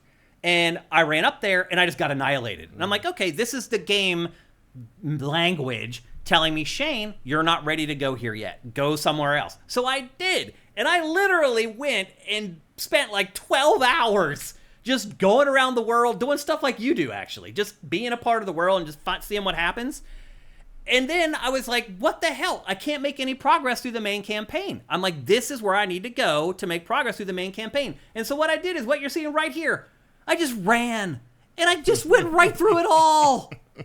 I literally burned 12 hours for nothing because the game was telling me that I shouldn't go that way. And then there's like nobody there, which is... Well, I had actually killed all the people already in this clip. Well, but sometimes I have things... Like the first time I ran into enemies, like you go in that first little... Like there's a little like towny sort of like area. Like, it means all run down. It's a junk place. But like there's a bunch of guys in there. And I'm like, okay, I don't want to deal with them yet. I'm going to go all the way go around them. Yeah. And I had to go through this one section with them. I'm like, okay, there's only 2 guys here. I can probably take them out. Right? So I take one guy out, and then I didn't realize that everyone around you hears you take out a guy even if you're in stealth. Yeah. So I took him out, and everyone like within 2 guys within 15 feet are like, hey, let's not have any bodies here. You know, it's like everybody's... I had to turn subtitles on this game because I don't understand what the fuck these people are saying. Like the Northern England accents are legitimate, but they are a different language sometimes. and I'm like, I gotta get away. So I ran around the corner and ducked behind the window and vaulted through the window and ducked behind the window, and they're like, oh, he's gone. And I'm like, okay, so I'll wait for them to kind of walk around, just like you do. You wait for the walker. And I'm like, I gotta wait for that. And then like, one of the things about this game is the directional audio is useless. it is. Like people will whistle, like the I guards agree. whistle, and I'm like, that's everywhere. It's totally like, botched. I have I idea agree with where you. anything Yeah, is. the audio in this is not great. But I finally saw a guy walk. I'm like, okay, so he came around the building and he's walking, so I'm gonna hop out. So I hop out, and there's 5 of them, and there's like the 2 guys are actually still on the other side, and so I hopped around and hid from them again. And it turned out that all the guys from the front area of the junkyard place that I'd avoided had all come to see what the problem was, and they couldn't find where I was. So they're like, he must have gone this way. So they go like further past me and across this bridge into the next area, and they never came back. Wow. So I just killed the other 2 guys, and I found those guys like later on and took them out. But that whole area that I'd avoided, completely empty now. Yeah. So I just went and looted Yeah, them. you can clear it out and it'll stay cleared out. But I didn't intend to clear them out. They just sort of wandered away. And the bodies stay there like for a really long time. So do the items. Like the mechs. If you're full of Drops like, items, stay forever? just drop your stuff where you like make a little cache, and you can come back. They'll be back like later. hours and hours Yeah. later. Like Yeah. like the mechs that you take out, you can come back 20 hours later, and that mech is still sitting exactly where you took out its battery. There's some cool stuff in this game for sure. And like to be fair, the Sniper Elite's like that too. Yeah. Like the Rebellion is doing what they do best a lot of times with a lot of these things. You know, like they have mastered some of those elements, and it's interesting to see them apply them to a very different game. Yeah. One part of this game, you go into a prison and you release everybody in the prison, and they all run out of the prison. And so you leave the prison after you've kind of finished the mission, and you go outside, and all the people who broke out of the prison are fighting the soldiers with their fists, and they have guns. Okay, so how did you get in the prison? What do you mean, how did I get in the How prison? did you get in the prison? I just went into it. You just walked in? Yeah. Did you fight everybody to death? Or you walk in? So the prison, when you go in, there's like 3 levels to Right. it, and there's a mech walking on the bottom, and then there's a few rank and file guys up top, and I came in at the top, I think, and worked my way down. You just avoided and then everybody? killed the mech at the bottom. Okay, interesting. Why? Well, because I did the bakery thing, the guy just gave me a pass. No way! And I could just walk in, and because he wanted me to interrogate cool. the doctor that everybody's looking for in there. So I was able to just walk in. And That's then, cool. And then betray the protocol and leave. But if you talk to Nora and some of the other people in that zone, they tell you a secret entrance that gets you in the back of the prison. So I was wondering if you went in the secret entrance. I came in on the back top of the prison. floor, like the 3rd floor, and then had to work my way down. But anyway, did you finish that whole section? Yeah. Okay, so you break other people out of the prison, you go outside, they're fighting the soldiers outside, which is really awesome, and you help them and kill the soldiers that they're fighting, whatever. And I ran off and went on and started playing the game. Like 45 minutes later, I am in some other part of the map, and here comes some prisoner streaking down the road. Like 45 minutes later, still running away from the prison break in an entirely different part of the world. Like, stuff like that in this game happens pretty frequently, and that's the coolest parts of the game, I think. I think also if you're from the UK, just having that localization type game, I think probably has a big impact on you as well. I don't think you don't get games set in Cumberland very often. Yeah. I got one of my friends from Northern England. She was like, "Oh, I gotta check this out. These people sound like me." And I'm like, "Oh yeah, they do. They certainly do." Yeah. So anyway, it definitely nails the feel. Yeah. It's one of the most intensely British games I've ever played. While it's not a survival game, it does have survival horror elements. So when you pick up like ammo, you get like one bullet. Like for your rifle, you get 1 bullet. For your shotgun, you get 2 shotgun shells. Like you literally need to preserve every single bullet you have. But the thing about this game is once you get a decent shotgun, it is 1 shot, 1 kill. So it's like this thing. It's like I have 4 shotgun shells left. I can kill 4 people as long as I make sure I use them smartly. And that's kind of how you make way through the game. There are certain sections where there were times where I had a ton of ammo, and then I'd go through this section where I'd fight a bunch of tough enemies, and I'd use it all. And I will say that when you use it all and you don't have any ammo in this game turns into a bitch, basically. It's hard to play. When you have like 1 shotgun shell and like 3 rifle shells and like 10 SMG shells, and you look down the way and there's like 30 dudes there, it's like, how am I going to manage my weapons to try to get through this section of the game? So nail bombs. Yeah, nail bombs. Yeah. I don't use grenades very often in Me games, either. but I have found myself using throwables in this way more. And I guess they knew that because there is a whole throwable skill tree. Yep. Which actually is pretty useful. I don't think I've ever said that about a throwable skill tree ever before. Yeah, I use the nail bombs a lot in this. But a lot of it depends on, they will gate you. So it's like the nail bomb, it takes 4 or 5 resources, but there's 1 resource in there that they don't give you that many of, so that they gate you, so you can't just make a million of them or whatever. A lot of games do it that way. This game also does it that way as well. You don't get new guns hardly ever. Like when you do get a new gun, it's like, woohoo! And what drove me crazy about this game over time was that you have to search everybody. Every enemy you kill, you have to search because they may finally have the new, more powerful gun. So you have to search everyone, hoping that you finally come across the enemy that has the drop that you need. And that definitely gets a little bit annoying over time. You're probably wondering what the deal is with the phone booth. There's this person that talks to you on the phone booth. Like, basically, everyone in this game is trying to manipulate you. That's what it's really all about. And they use your want to escape as a way to manipulate you. So everybody says that they can help you get out, but they need you to do X, Y, and Z before that'll happen. And you need to figure out whether the X, Y, and Z is worth it. Like, you run into this woman who's like this mystic, like hippy-dippy, like spellcaster chick who basically is in this cult, and she's like... There's a lot more people who believe in magic in this game than I was expecting. Yeah. And she has this cult, and she wants you to join the cult, and if you do, she'll help you get out. But then you run into this other person who's like, well, I don't want you to do that. I just want you to kill a bunch of people. And so you need to decide who you want to ally with to try to figure out how to get out of the zone, essentially. And that's kind of the basic structure of the plot, the best way I can describe it quickly anyway. And the other thing I found out, again, I can't believe you don't die in this, but like I found that like I look ahead, I'm like, okay, I'm going into this encampment. It looks like there's 20 guys in there. I load up for bear. I make sure all my weapons are loaded, so I make sure I have enough ammo. I make sure they're all loaded, so if I switch to them, I immediately can fire, because switching weapons in this, like there's a hot menu, but it takes a minute, and like if there's people meleeing on you, they get on you real fast. And you can never put all the weapons you want to put on it. Nope. Because there's only 4 right. directions. Yep. And it keeps wanting to make one of the directions the fucking metal detector, and you don't need that, because when something gets detected by the metal detector, you can just press Y and it's fine. Yeah. Stop using up one of my slots in the goddamn metal detector. Yep. So anyway, this is one of those games for me anyway. I plan. I like, here comes a confrontation. There's this many guys. I have this many bullets. I'm going to make sure all my weapons are loaded, so if I switch to them, I can immediately fire them. And then I go and I try to execute. And usually in this game I can, but I have died a bunch as well. One of my big issues with the gameplay is the hitboxes in this are garbage. Not on the enemies, but on the environment. So if you're trying to like shoot through like a window that has like a broken frame, a lot of times your bullets won't go through the window. If you're trying to shoot over terrain, a lot of times your bullets will hit like an invisible rock that isn't there. Like they just haven't gone the extra mile to program the hitboxes on all the environments as well as they should. Just little stuff like that I came across as I started piling on the hours playing the game. I haven't seen that much because I haven't used the guns much. No. I stab people. Yeah. Melee weapons. Yeah, because they're so stupid. You can just lure them out and they'll wander around and they'll usually separate on their own. And just... I use the cricket bat. The cricket bat. The cricket bat and the machete are two of the best. Oh, man. And, like, you don't know how surprised I was to learn that the melee weapons don't break. Right. I was like, oh, there's no endurance? I can just nice. hit people with this cricket bat forever? Yep. Oh, wow. Oh, Yep. yeah. Thank you. Another way, it's not like a survival game. It's like the second thing I found. Yeah. And I'm like, this is still one of the best things in my inventory. Yep.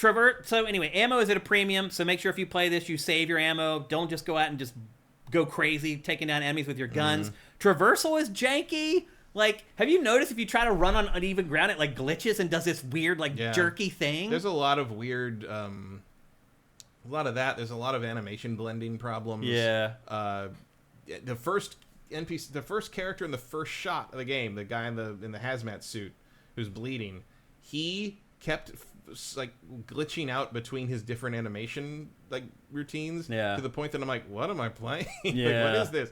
But, like, it's weirdly rough.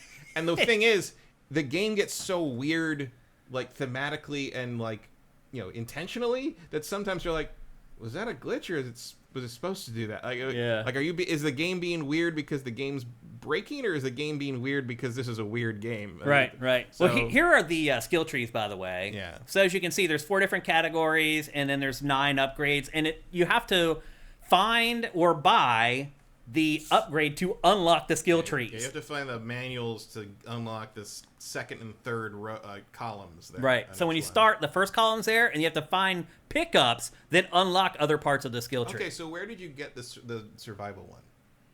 I don't remember. You don't remember that? Yeah, I don't know. Because I got it off the dead bakery woman. Oh, really? if you couldn't get through that, I'm just wondering. She's still alive. They're still in there right now in my game. I'm curious where you got that, because clearly there's a lot of different ways to do things. I didn't want to kill him because I thought maybe they might update the game. I didn't want to kill him either, but she was keeping his. That's like one of the baseline rules of being in a zombie movie. You can't bring them back. Like I'm gonna fucking report you every single time, or shoot them in the head. Like that's it. Like I thought they might fix the glitch eventually, and I wanted to make sure they were alive so that they could stay alive and I could finish the quest, because it's like in my quest list it's just stopped. No, just go tell Captain Sims about the zombie guy. I bet he'll take care of it. He for will. you, I didn't even know he was there. I bet you'll get rid of that. I'm surprised they let me initiate the quest without talking to that guy. Again, it's like a little broken. Like there's just little. I think that's supposed to be freedom. Yeah. But like freedom can get you broken in these games. I mean, that's the pitfall of these games. Yep. You can't go prone in this game, and you need to go prone in this game. Yeah, it is weird that you can't do that. I don't know why, but you can't. Well, you can when you need to crawl under something right. and get right back up. Yeah. There's no swimming in the game, even though there's tons of water, but you can't swim. They won't let you get in the water at all. Matt mentioned the metal detector. There's also a device that redirects electricity that you use a ton throughout the game. You saw a bunch of that in the B-roll. Because there's a lot of locks that are not powered, which is weird because there's clearly power coming to them because all the lights are on. Right, the lights are on the lock, but the lock won't work. Okay. I've also had weird stuff happen where like I'm in the middle of a fight and my character just starts climbing down a ladder. Because it's like you don't initiate going down a ladder. If you get near it, he just automatically starts climbing on the ladder, and that can cause problems. Yeah, he is a little sticky. Yeah. In that regard. And we mentioned there's 5 difficulty settings. There's no fast travel in this game.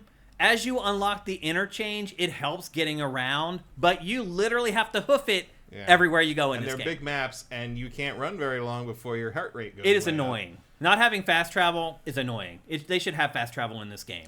Like, I don't do this that often, but I am really. If I was going to play this further, I would really consider putting in some kind of cheat mod that just disables the heart rate on PC. Stamina. Yeah, it's so it doesn't matter. It's like why it doesn't do anything. It doesn't. Like if you have your heart rate too high, you'll aim bad. The audio goes weird. The audio goes weird, but it's like it's not. It doesn't kill you. It's not like.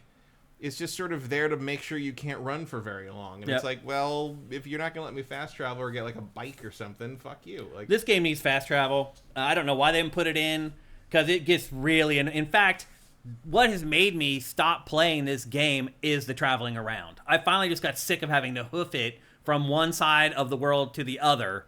And that is what has kind of slowed down my play of this, but...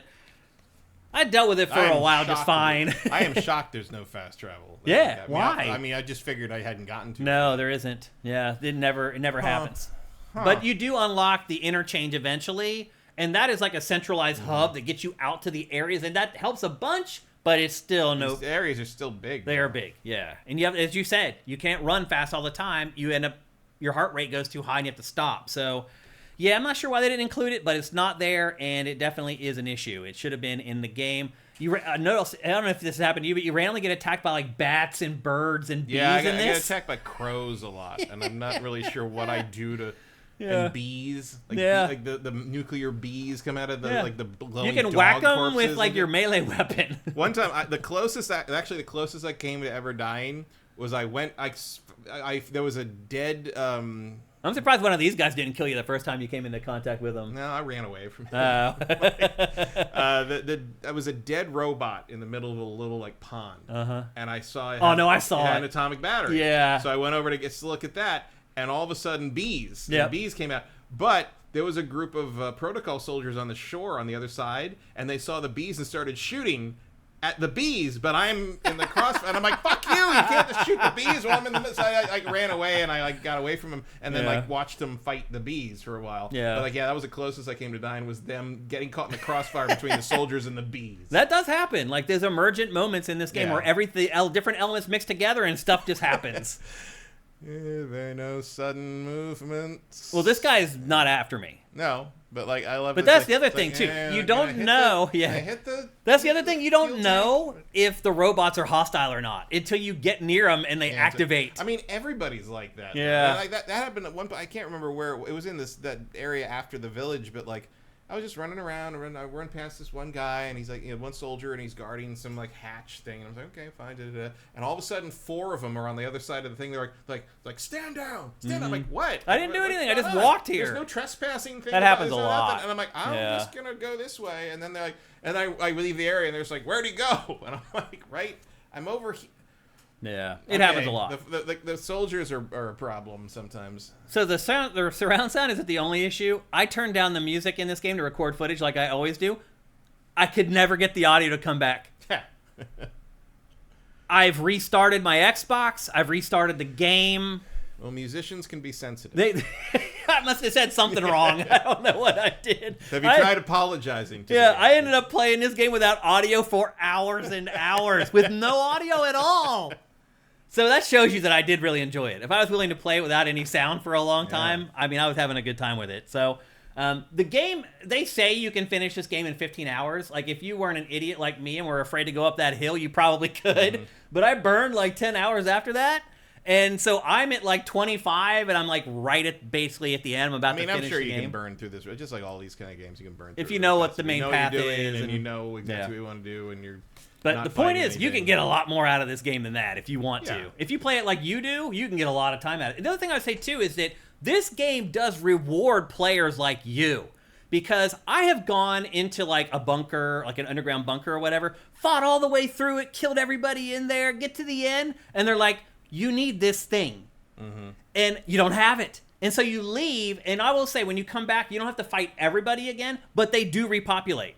So you have to go and find the thing and come back, fight through some more enemies again, and then use it. If you're somebody like you who just pokes around and you're finding stuff, when you get to the end of that bunker, you probably have the thing already that you need to use, and boom, off you go. Well, that was because like the one bunker I did look through that happened, and I was like, okay, I'm not gonna poke in any more bunkers until I'm pretty sure I have all the main like key items for unlocking things. Yeah, but this is one game where don't bother exploring until you have that energy redirector. Oh no, you're right. Yeah, for sure. You got to try and find that first. But generally, I had a great time with this. Like, I would be okay telling someone to pay $60 or $70 for this game for sure, and they don't have to. It's on Game Pass. You can just get Game Pass for a month, give it a go, and cancel it if you want to. Play Indiana Jones before you leave. But seriously, like, there's a few games you should play. And Avowed, yeah. But this is really, Game Pass is kind of kicking all kinds of ass right now, Matt.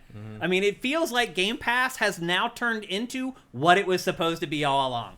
Where every month there's a couple big games that you do want to play, and you do play. Like, I'm finally, for the first time in a long time, getting my money's worth out of Game Pass.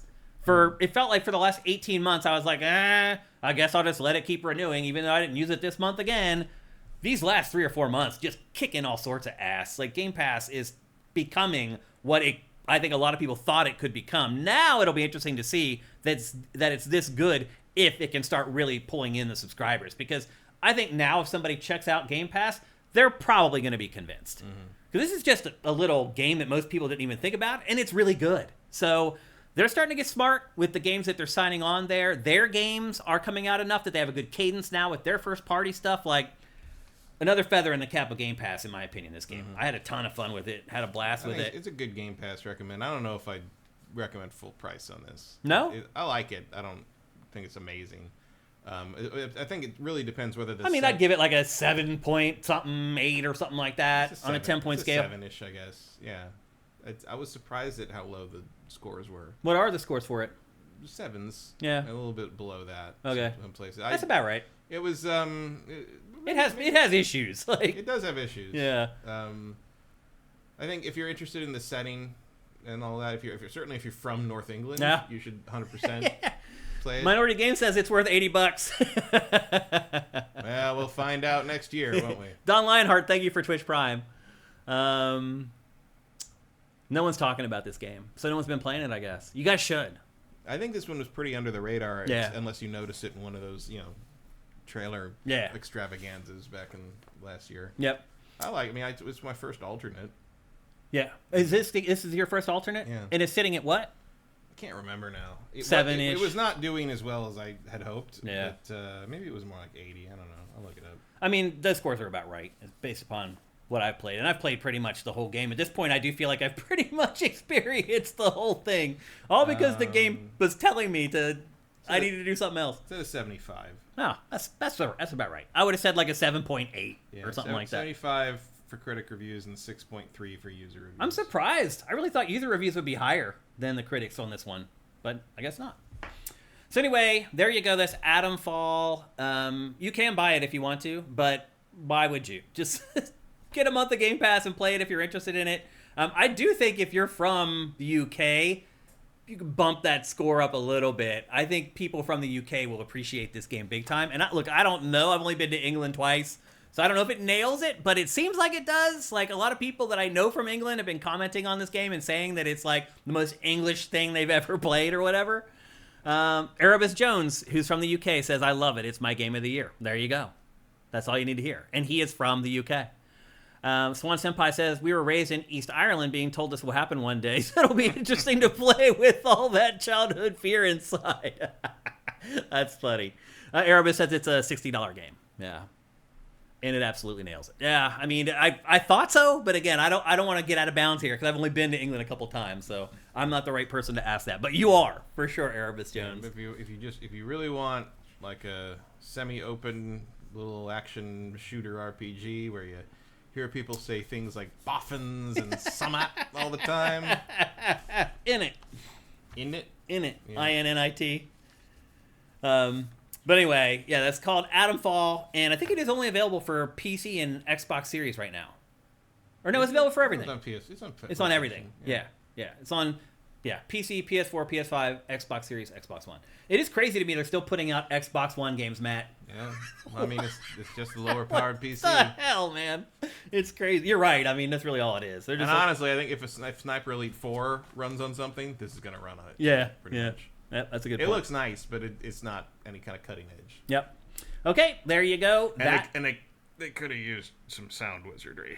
They could have. I'm just saying. Yeah, actually, Rebellion, you need to talk to soundwizardry.com. You do. Because the audio in this was the worst part of the game. I don't know where anyone's whistling from. No, like, the directional sound, abysmal. Useless. Yeah, it's useless. And it's a stealth game. Like I gotta know where they are. Like it's like I turned down the music. And at first it worked fine. Just the music went away and I could hear everything else. I recorded a bunch of footage. Then I took the console out to my living room and all the audio was gone.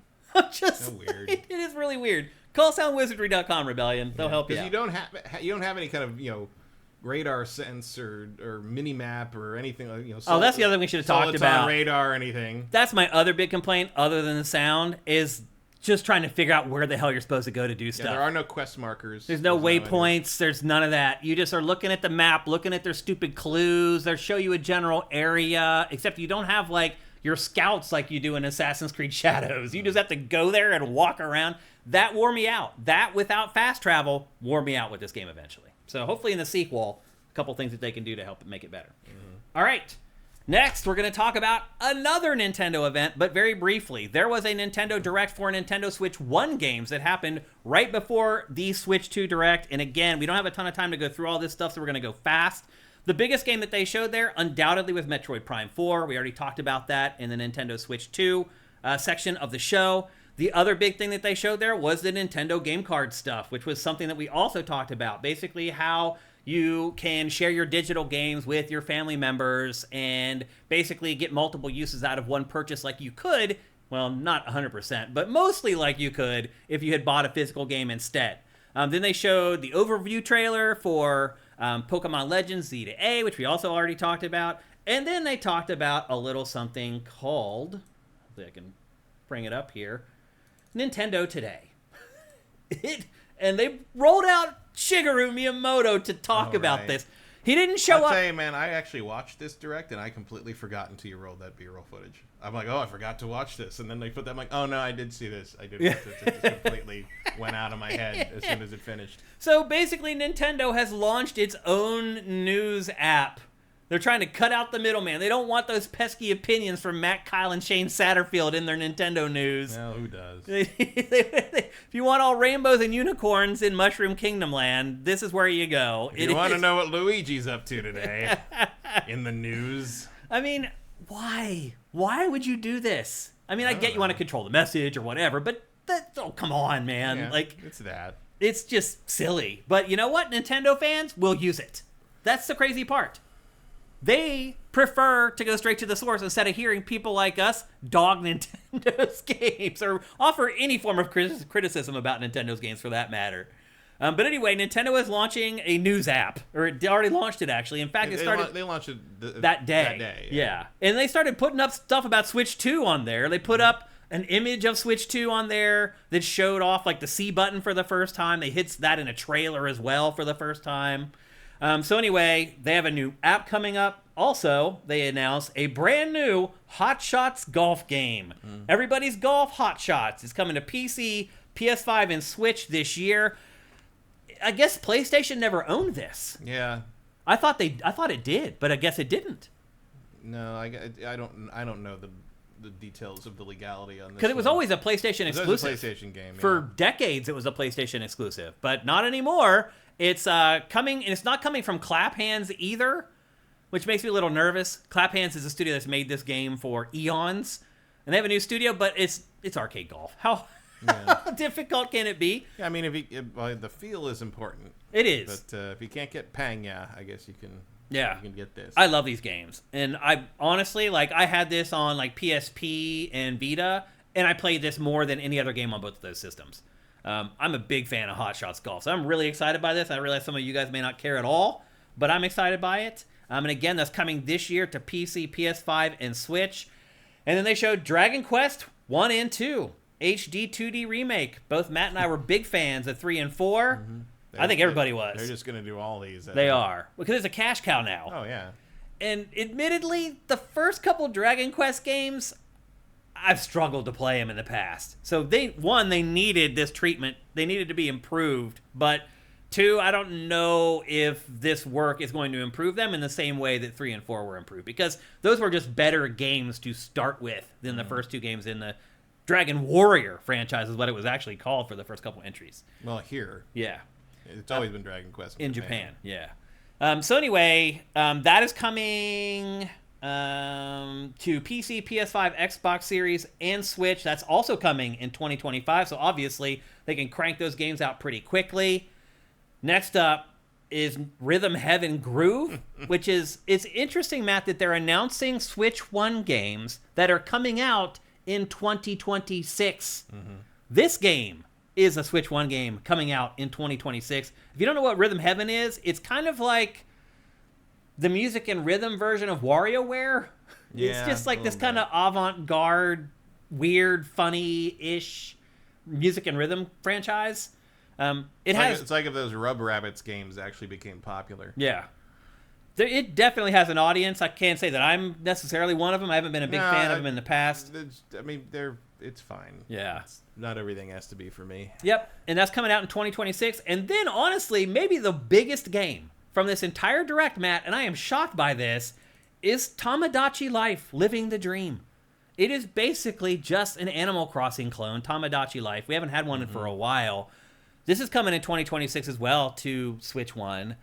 But for whatever reason, this is the game that caught fire on social media after this. Everybody liked the first one. And, I mean, it was okay. Like... People love that game. I guess so. I mean, yeah, obviously they do because they're freaking out over this one. I never got into it. I didn't either. I mean, I just look at this and I'm like, like people are excited to see like some kind of me thing back, you know? Yeah. Because you're right. Me's have just basically disappeared. Yeah. Even the characters that you're playing as in that stupid Switch 2 paid instruction manual thing don't really look like Me's Yeah, they anymore. don't. It's really weird. They're too realistically proportioned. Yeah. Yeah, me have a very specific style, as you can see in that clip right there. There's a very specific style with the Miis. So I guess maybe that's part of it, being able to put yourself in the game and it actually kind of looks like you is a big deal. Remember, the Mii stuff was 20 years ago. Nostalgia's rolling hard for that stuff. That's a good point. Yep. So anyway, Tamagotchi Life is coming in 2026 to Switch 1. And then probably the game that I liked the most that wasn't the two bigger ones from this whole thing, Marvel Cosmic Invasion. It is a side-scrolling beat-em-up, like the classic arcade games. The beat-em-up renaissance continues. Yeah, and this is the same people that did Shredder's Revenge, which is also great. Yeah. And this game I think is going to do gangbusters. I hope so. It's a good idea. And they're stealing a lot of good stuff from the Capcom games. Yeah. You have a tag team. You pick two characters. You can play 4 players. They're going to have 15 characters at launch. Yeah. There's some deep cuts in here. I didn't think I'd ever play as Phyla-Vel in a beat 'em up. That's a new one. Yeah, this is coming to every platform, including Switch and Switch 2, and it's coming fall 2025, so at the end of the year this year. Why have we not got this game? Why is it taking so long? Because this genre was dead for 20 years. I think this is the one that transcends that, though. I mean, everybody has fond memories of playing these games back in the day. They do, but nobody spends money on them. These games were dead until I mean, I don't think you get Shredder's Revenge without Scott Pilgrim vs. the World. Really, the Scott Pilgrim vs. the World remaster. And then you get Shredder's Revenge, and that was a big hit. Streets of Rage 4 was a hit. Yeah, that was what I was going to say. Streets of Rage 4. And then, even that Power Rangers game. Yeah. And that Power Rangers game is actually being supported, like, really. Yeah, post-launch support. Yeah. They're doing a lot for that. And then you got the same people. I mean, the beat-em-ups, like, pay attention. Coming alive. I've been trying to point this out for a while, but, like, beat-em-ups are on the rise. Yeah. And I think it's a matter of time before you get one that hits the big time. Yeah. This could be it. But I would imagine it would be something a little more visually striking in terms of kind of like 3D polygonal stuff. Yeah. But like I got what I'm talking about like a beat 'em up with the visual fidelity of like Split Fiction. Right. You know, like I if somebody makes one of those with a right license, forget about it. Yeah, it could go nuclear for sure. I think this game might go nuclear. It could, like, I mean, if it's the right balance and the right kind of thing, it's got all the right characters. If it reviews well, I think it will do very well at retail. Absolutely. And then there was a ton of games in this Nintendo. There's still so many games coming to Switch 1, even though Switch 2 is going to launch here in a couple months.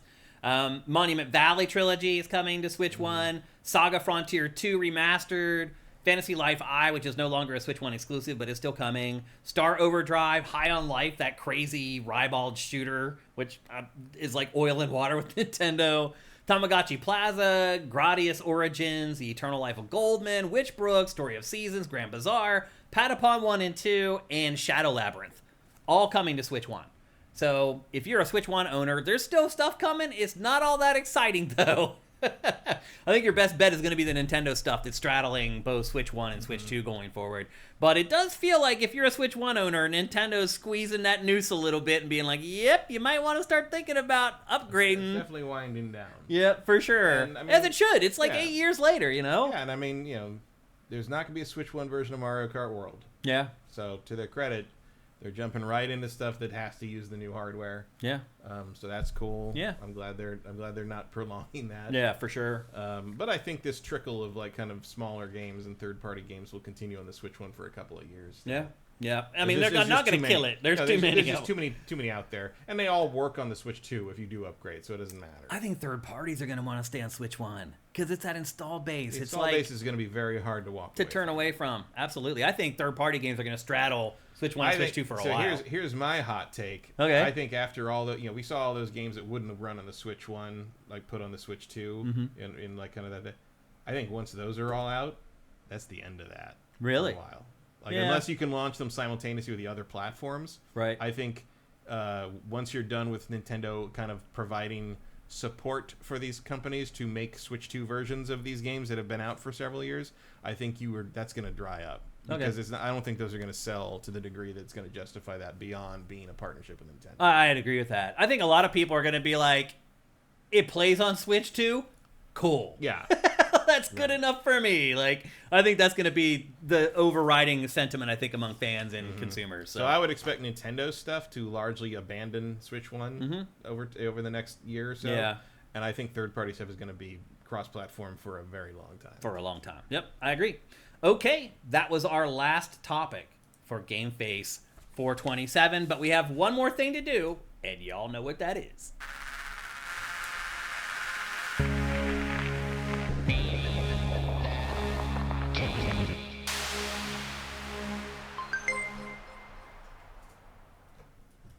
That's right. It's time for Name That Game Tune, brought to you by Soundwizardry.com. We talked about a game earlier in the show today that could have greatly benefited from working with Soundwizardry.com. They are truly the Sound Wizards. They work on multiple Game of the Year candidates. They work on multiple Game of the Year winners. Go to soundwizardry.com if you need game audio. If you just need somebody to help you out with your podcast, any kind of audio needs that you may have, they can handle it all. Go to soundwizardry.com. As part of our sponsorship, we do this cool thing where we play this game, where I play you 5 snippets from a video game, and you try to guess the name of the game before Matt. They could be voice work, it could be the soundtrack, it could be a sound effect. 5 samples from a game. Try to guess the name of the game before this guy. Let me get the mic turned up for your headphones, Matt. Couple things before we get going. If you've won this calendar year in 2025, do not play. You can only win once per calendar year. Hopefully you like PC games because the winner gets a PC code. If you don't like PC games or don't play PC games, please don't play. Let's give the code to somebody who will actually use it. And then finally, our chat goes into slow mode while we're playing, which means you can only enter once into chat every 60 seconds. Don't spam the chat with a bunch of random game titles. You will not get it right, and you will lose. All right, we got the Body Harvest. Slagathor's back on the Body Harvest train. Okay, let me get switched over to our Name That Game graphic. And let me get queued up with the sound effects here. Are you ready, Matt Keil, to play Name That Game Tune? Are you guys ready to play Name That Game Tune? Here comes the first sample in 3, 2, 1.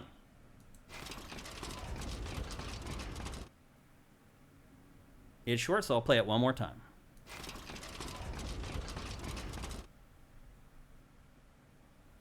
Not Body Harvest.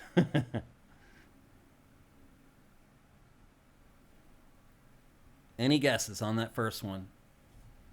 Hybrid Heaven, no. Oh boy, you just piqued my interest though there. Ghost of Tsushima, no. Venom Spider-Man, no. Gears of War, no. Fallout 4, no. Titanfall 2, no. Days Gone, no. Demon Souls, no. Assassin's Creed Brotherhood, no. Luigi's Mansion, no. Fallout New Vegas, sorry, that's not it. Any other guesses before we go on to the second one? And obviously, I make the first one very difficult. If you get it on the first one, you're really, really good. Any more guesses? Fallout 3, no. Skyrim, no.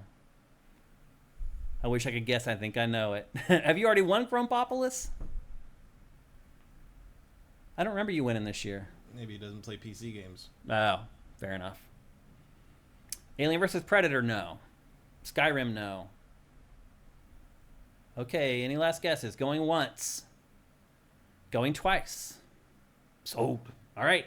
Here's the second sample. In 3, 2, 1. Another short one. I'll play it again.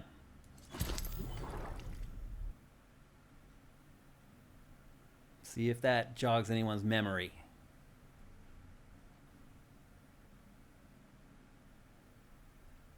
AC Valhalla, no. MGS3, no. Dead Space, no. Haze, no. God of War 2018, no. Deep Down, oh boy. What happened to that, man? That game never came out. No, same thing that happened to Scalebound, I think. Seriously. Forspoken, no. Turok 2, no. Borderlands, no. Monster Hunter World, no. I'm getting good at this. I'm starting to get you guys into the 3rd, 4th, and 5th samples now. Any other guesses before we go to the third one? Going once. Going twice. Immortals of Avium, no. That's a random guess. All right. Once again, going once. Going twice. Sold. Here we go to the third one. In 3, 2, 1.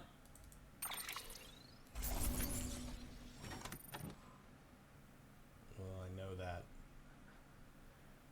that. Any guesses? No, but I know that sound. The Division 2, no. Mass Effect, no. BioShock, no. Lost Planet, no. Horizon Forbidden West, no. I can't play and I know it.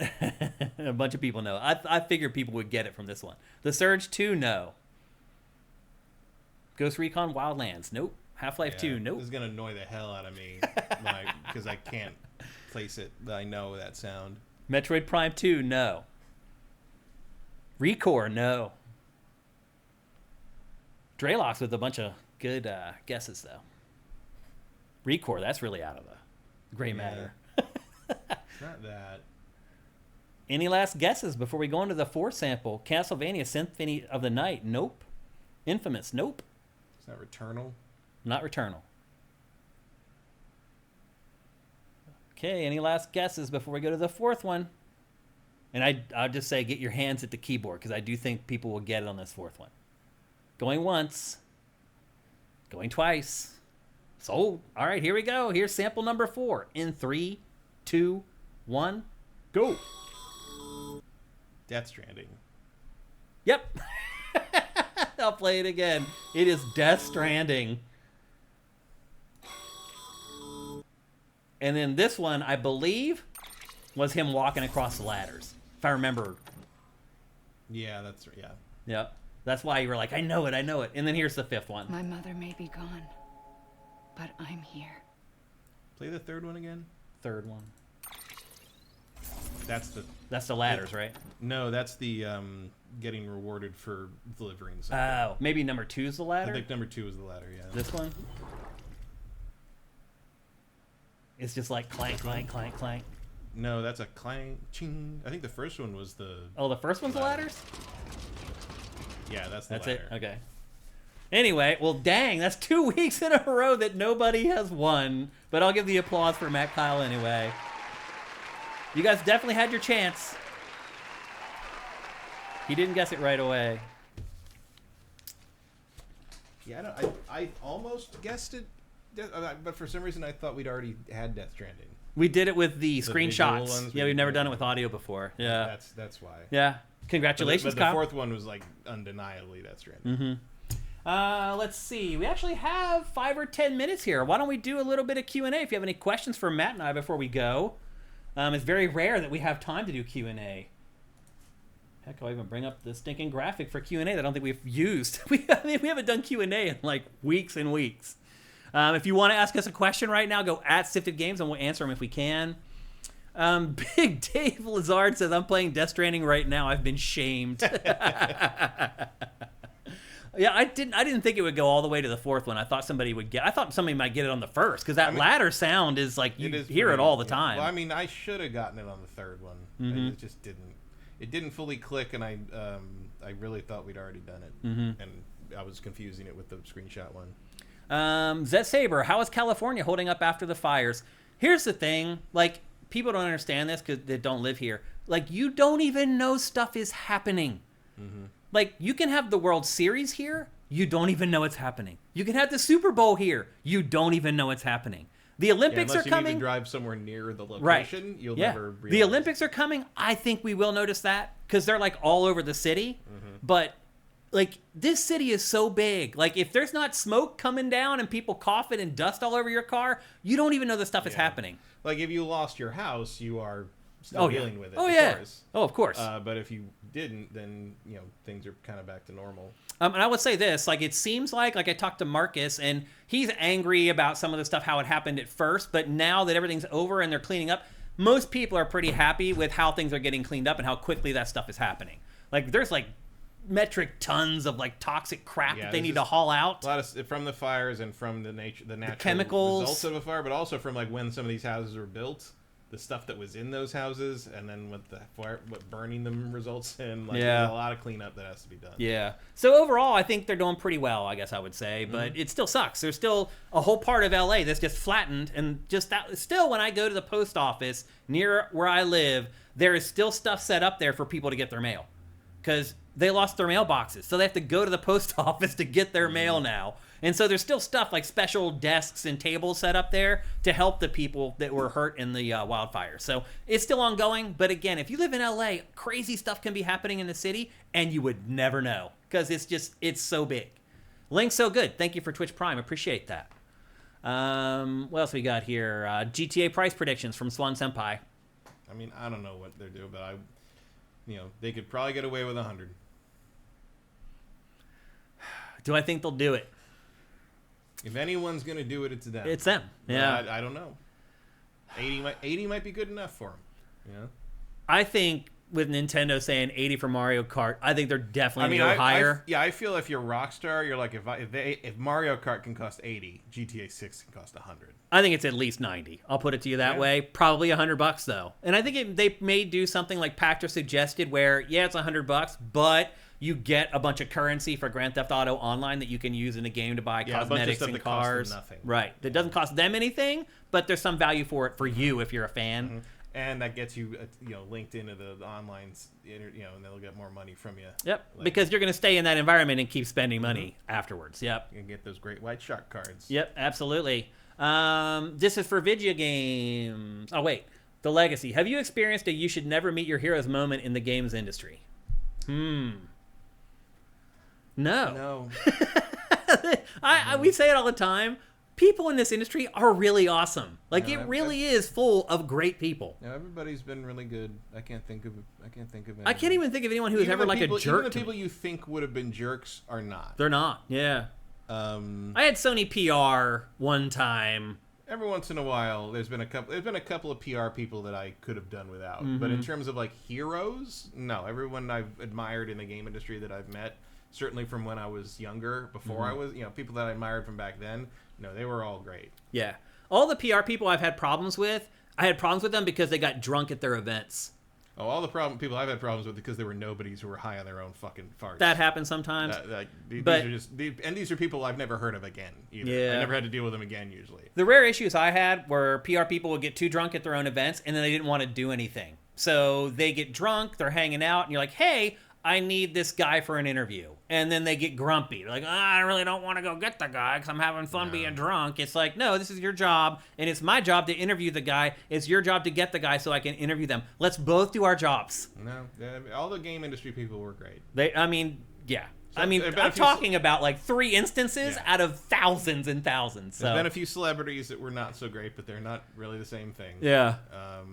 What was the Kennedy guy that totally bombed Activision's press conference? Oh, Jamie Kennedy. Yeah, that was embarrassing. I wasn't at that one. Yeah.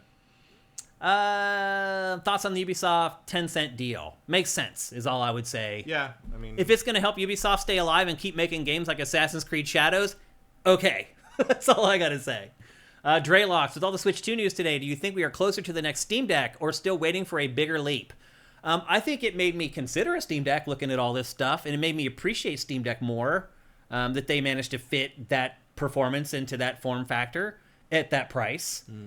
Switch 2 isn't that much cheaper than the No, lower it's not level that Steam much Deck. lower, Let's be yeah. honest. So I'm impressed with what they've done with Steam Deck. And Steam Deck has a lot more installation memory. That's Yeah. I think for both Matt and I, though, we just don't play handhelds. No. So it's like it doesn't have value for me. The value for a Steam Deck for me is more of it as a portable PC that I could take somewhere with an HDMI cable and plug it in. And if it would ever have Windows and stuff like that, that's like hauling around a laptop basically. So that might have some value for me. But as far as just playing games in handheld mode, I don't care. Yeah.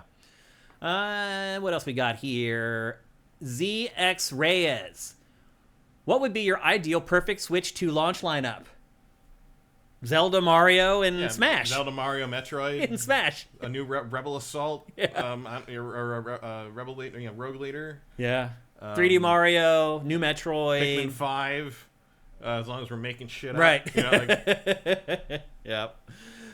So yeah. Panzer Dragoon Saga remake. Like, I don't know. Seriously, put that on the list. Vincent says, more pricing details keep trickling out. The Switch 2 versions of Mario Party and Kirby are $80. So a $20 upgrade there, while the Zeldas are 10 more. Also, DK is 65 digital. Cheaper What the digital hell? prices is weird. But it's like $5 instead of 10. I mean, I guess There's no that's- consistency. I guess that's what it costs to make a box. I don't know. I don't know. But what do the cartridges taste like? Yeah. Yeah, Fire Native says 100 but 20 in V-Bucks. First Yeah, fucking that's basically thing, what I was saying. The first thing Gersman does when he gets to that hands-on event better be to ask to lick one of the cartridges. I Minority need to know. Minority Games asks, what game is worth $80? Shane and Matt. I paid $100 in 1994 for Phantasy Star 4, so apparently that one, that's like $160 today. Yeah. I think a lot of games are worth $80. Like Call of Duty's worth $80. I play it for hundreds of hours. Any game that I play for more than like 60 hours is worth $80 to Yeah, me. that wouldn't be worth $80 to me, but Right, certainly but to it's worth certain it to people. someone who plays it that much. Yeah. It's hard to say which games are worth $80 until I play them that long. Mm-hmm. You know, like we're probably reaching the point where Shadows is probably worth $80. Mm-hmm. Because I played it as long as I have. Yeah. But I didn't necessarily know that when I bought it. Right. I would have paid $80 for Star Wars Outlaws, but I didn't play it long enough to be worth $80. Did you not finish Outlaws? I did not. Really? I was still kind of waiting for them Wow. to fix it. I'm surprised to hear that. And now I'm waiting for the last DLC to Uh-huh. sort of get through it. That makes way. sense. Yeah. Because every time when they put the Lando DLC up, they fixed a bunch of shit. Yep. And then they fixed a bunch of stuff again. And I'm like, this last round with this last DLC might be the fix I'm looking for. Because it still isn't quite there. It's closer. It's closer, but technically it's just, I mean, it plays better, but it still doesn't really run the way it should on my hardware. And Yeah. I'm still kind of hoping they figure out whatever that fucking hitch thing it keeps doing. I mean, I know everything does that now, but like it shouldn't. Well, And- PlayStation and- 5 Pro does it. Yeah, and Shadows doesn't. Right. Like- It's one of the games that avoided it somehow. Yeah, but Yeah. Shadows runs great. Yeah, it does. So It looks great too. Even on base PS5, it looks stunning. So, all right, there you go. That's GameFace episode 427, a monumental episode of GameFace, blowing out Switch 2. I will admit that once the seasons finally started rolling, after I got far enough in, some of the areas, some of the more rural areas in like the eastern and like northeastern parts of the map of Shadows, in the fall do give Ghost of Tsushima a run for its money. Like some of the color in the trees and some of those are Some of those really moments, man, gorgeous. where the colored leaves are swirling around in the wind. I mean, it's like I said in my review. It's like there were times where I just stopped and just listened and just watched. Because I've just never seen weather and wind and the trees and the leaves, just the whole moment. It's very much a love letter to Japan as a geological location. It really is, yeah. Like it captures the beauty of Japan in all 4 different seasons. And they don't overdo it. It's not like there's cherry blossoms everywhere. No, it's not stylized like Tsushima, where like infinite cherry blossoms fall until the duel is over, kind of thing. Yeah. No, it just really looks. They clearly made this amazing tribute to this very singular place in the world, and I can see why it sold so well in Japan, just because like.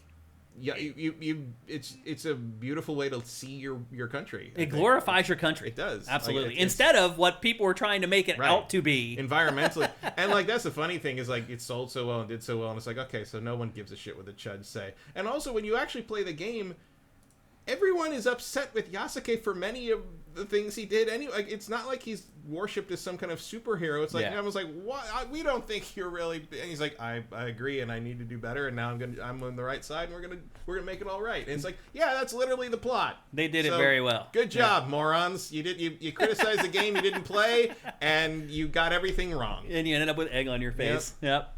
All right, well, that's going to do it for GameFace 427. Another reminder that we are supported 100% at patreon.com/sifted. That's SIFTD. For just $4 a month, you get all our content early. This show 4 days early. Factor a week early. All other content at least 3 days early. The best you're going to find in gaming Patreons. Again, patreon.com/sifted. If you don't like subscription services, how about this? Just go to donate.sifted.net and you can put in whatever amount you want. Just pay us for the whole year all at once. You can use every credit card in like 130 countries. Again, go to donate.sifted.net to do that. Please send me a message and let me know that you do that so I can thank you, though. That would be awesome.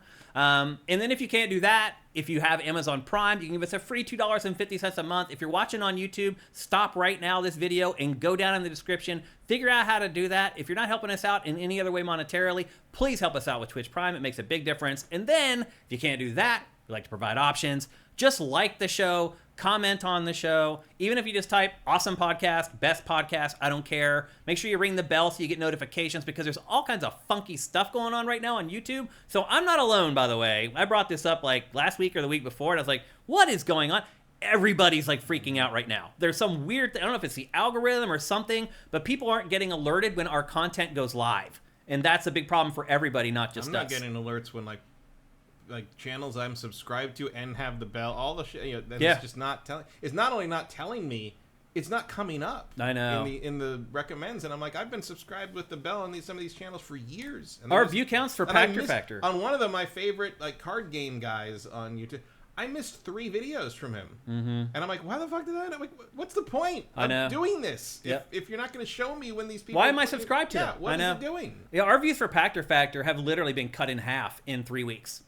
It's crazy. So anyway, help us out with Twitch Prime if you can, or just like the shows and comment on the shows. Hopefully it'll help it bubble up in people's algorithms and people will see, oh my gosh, Factor didn't end. They're still making new episodes. That would be awesome.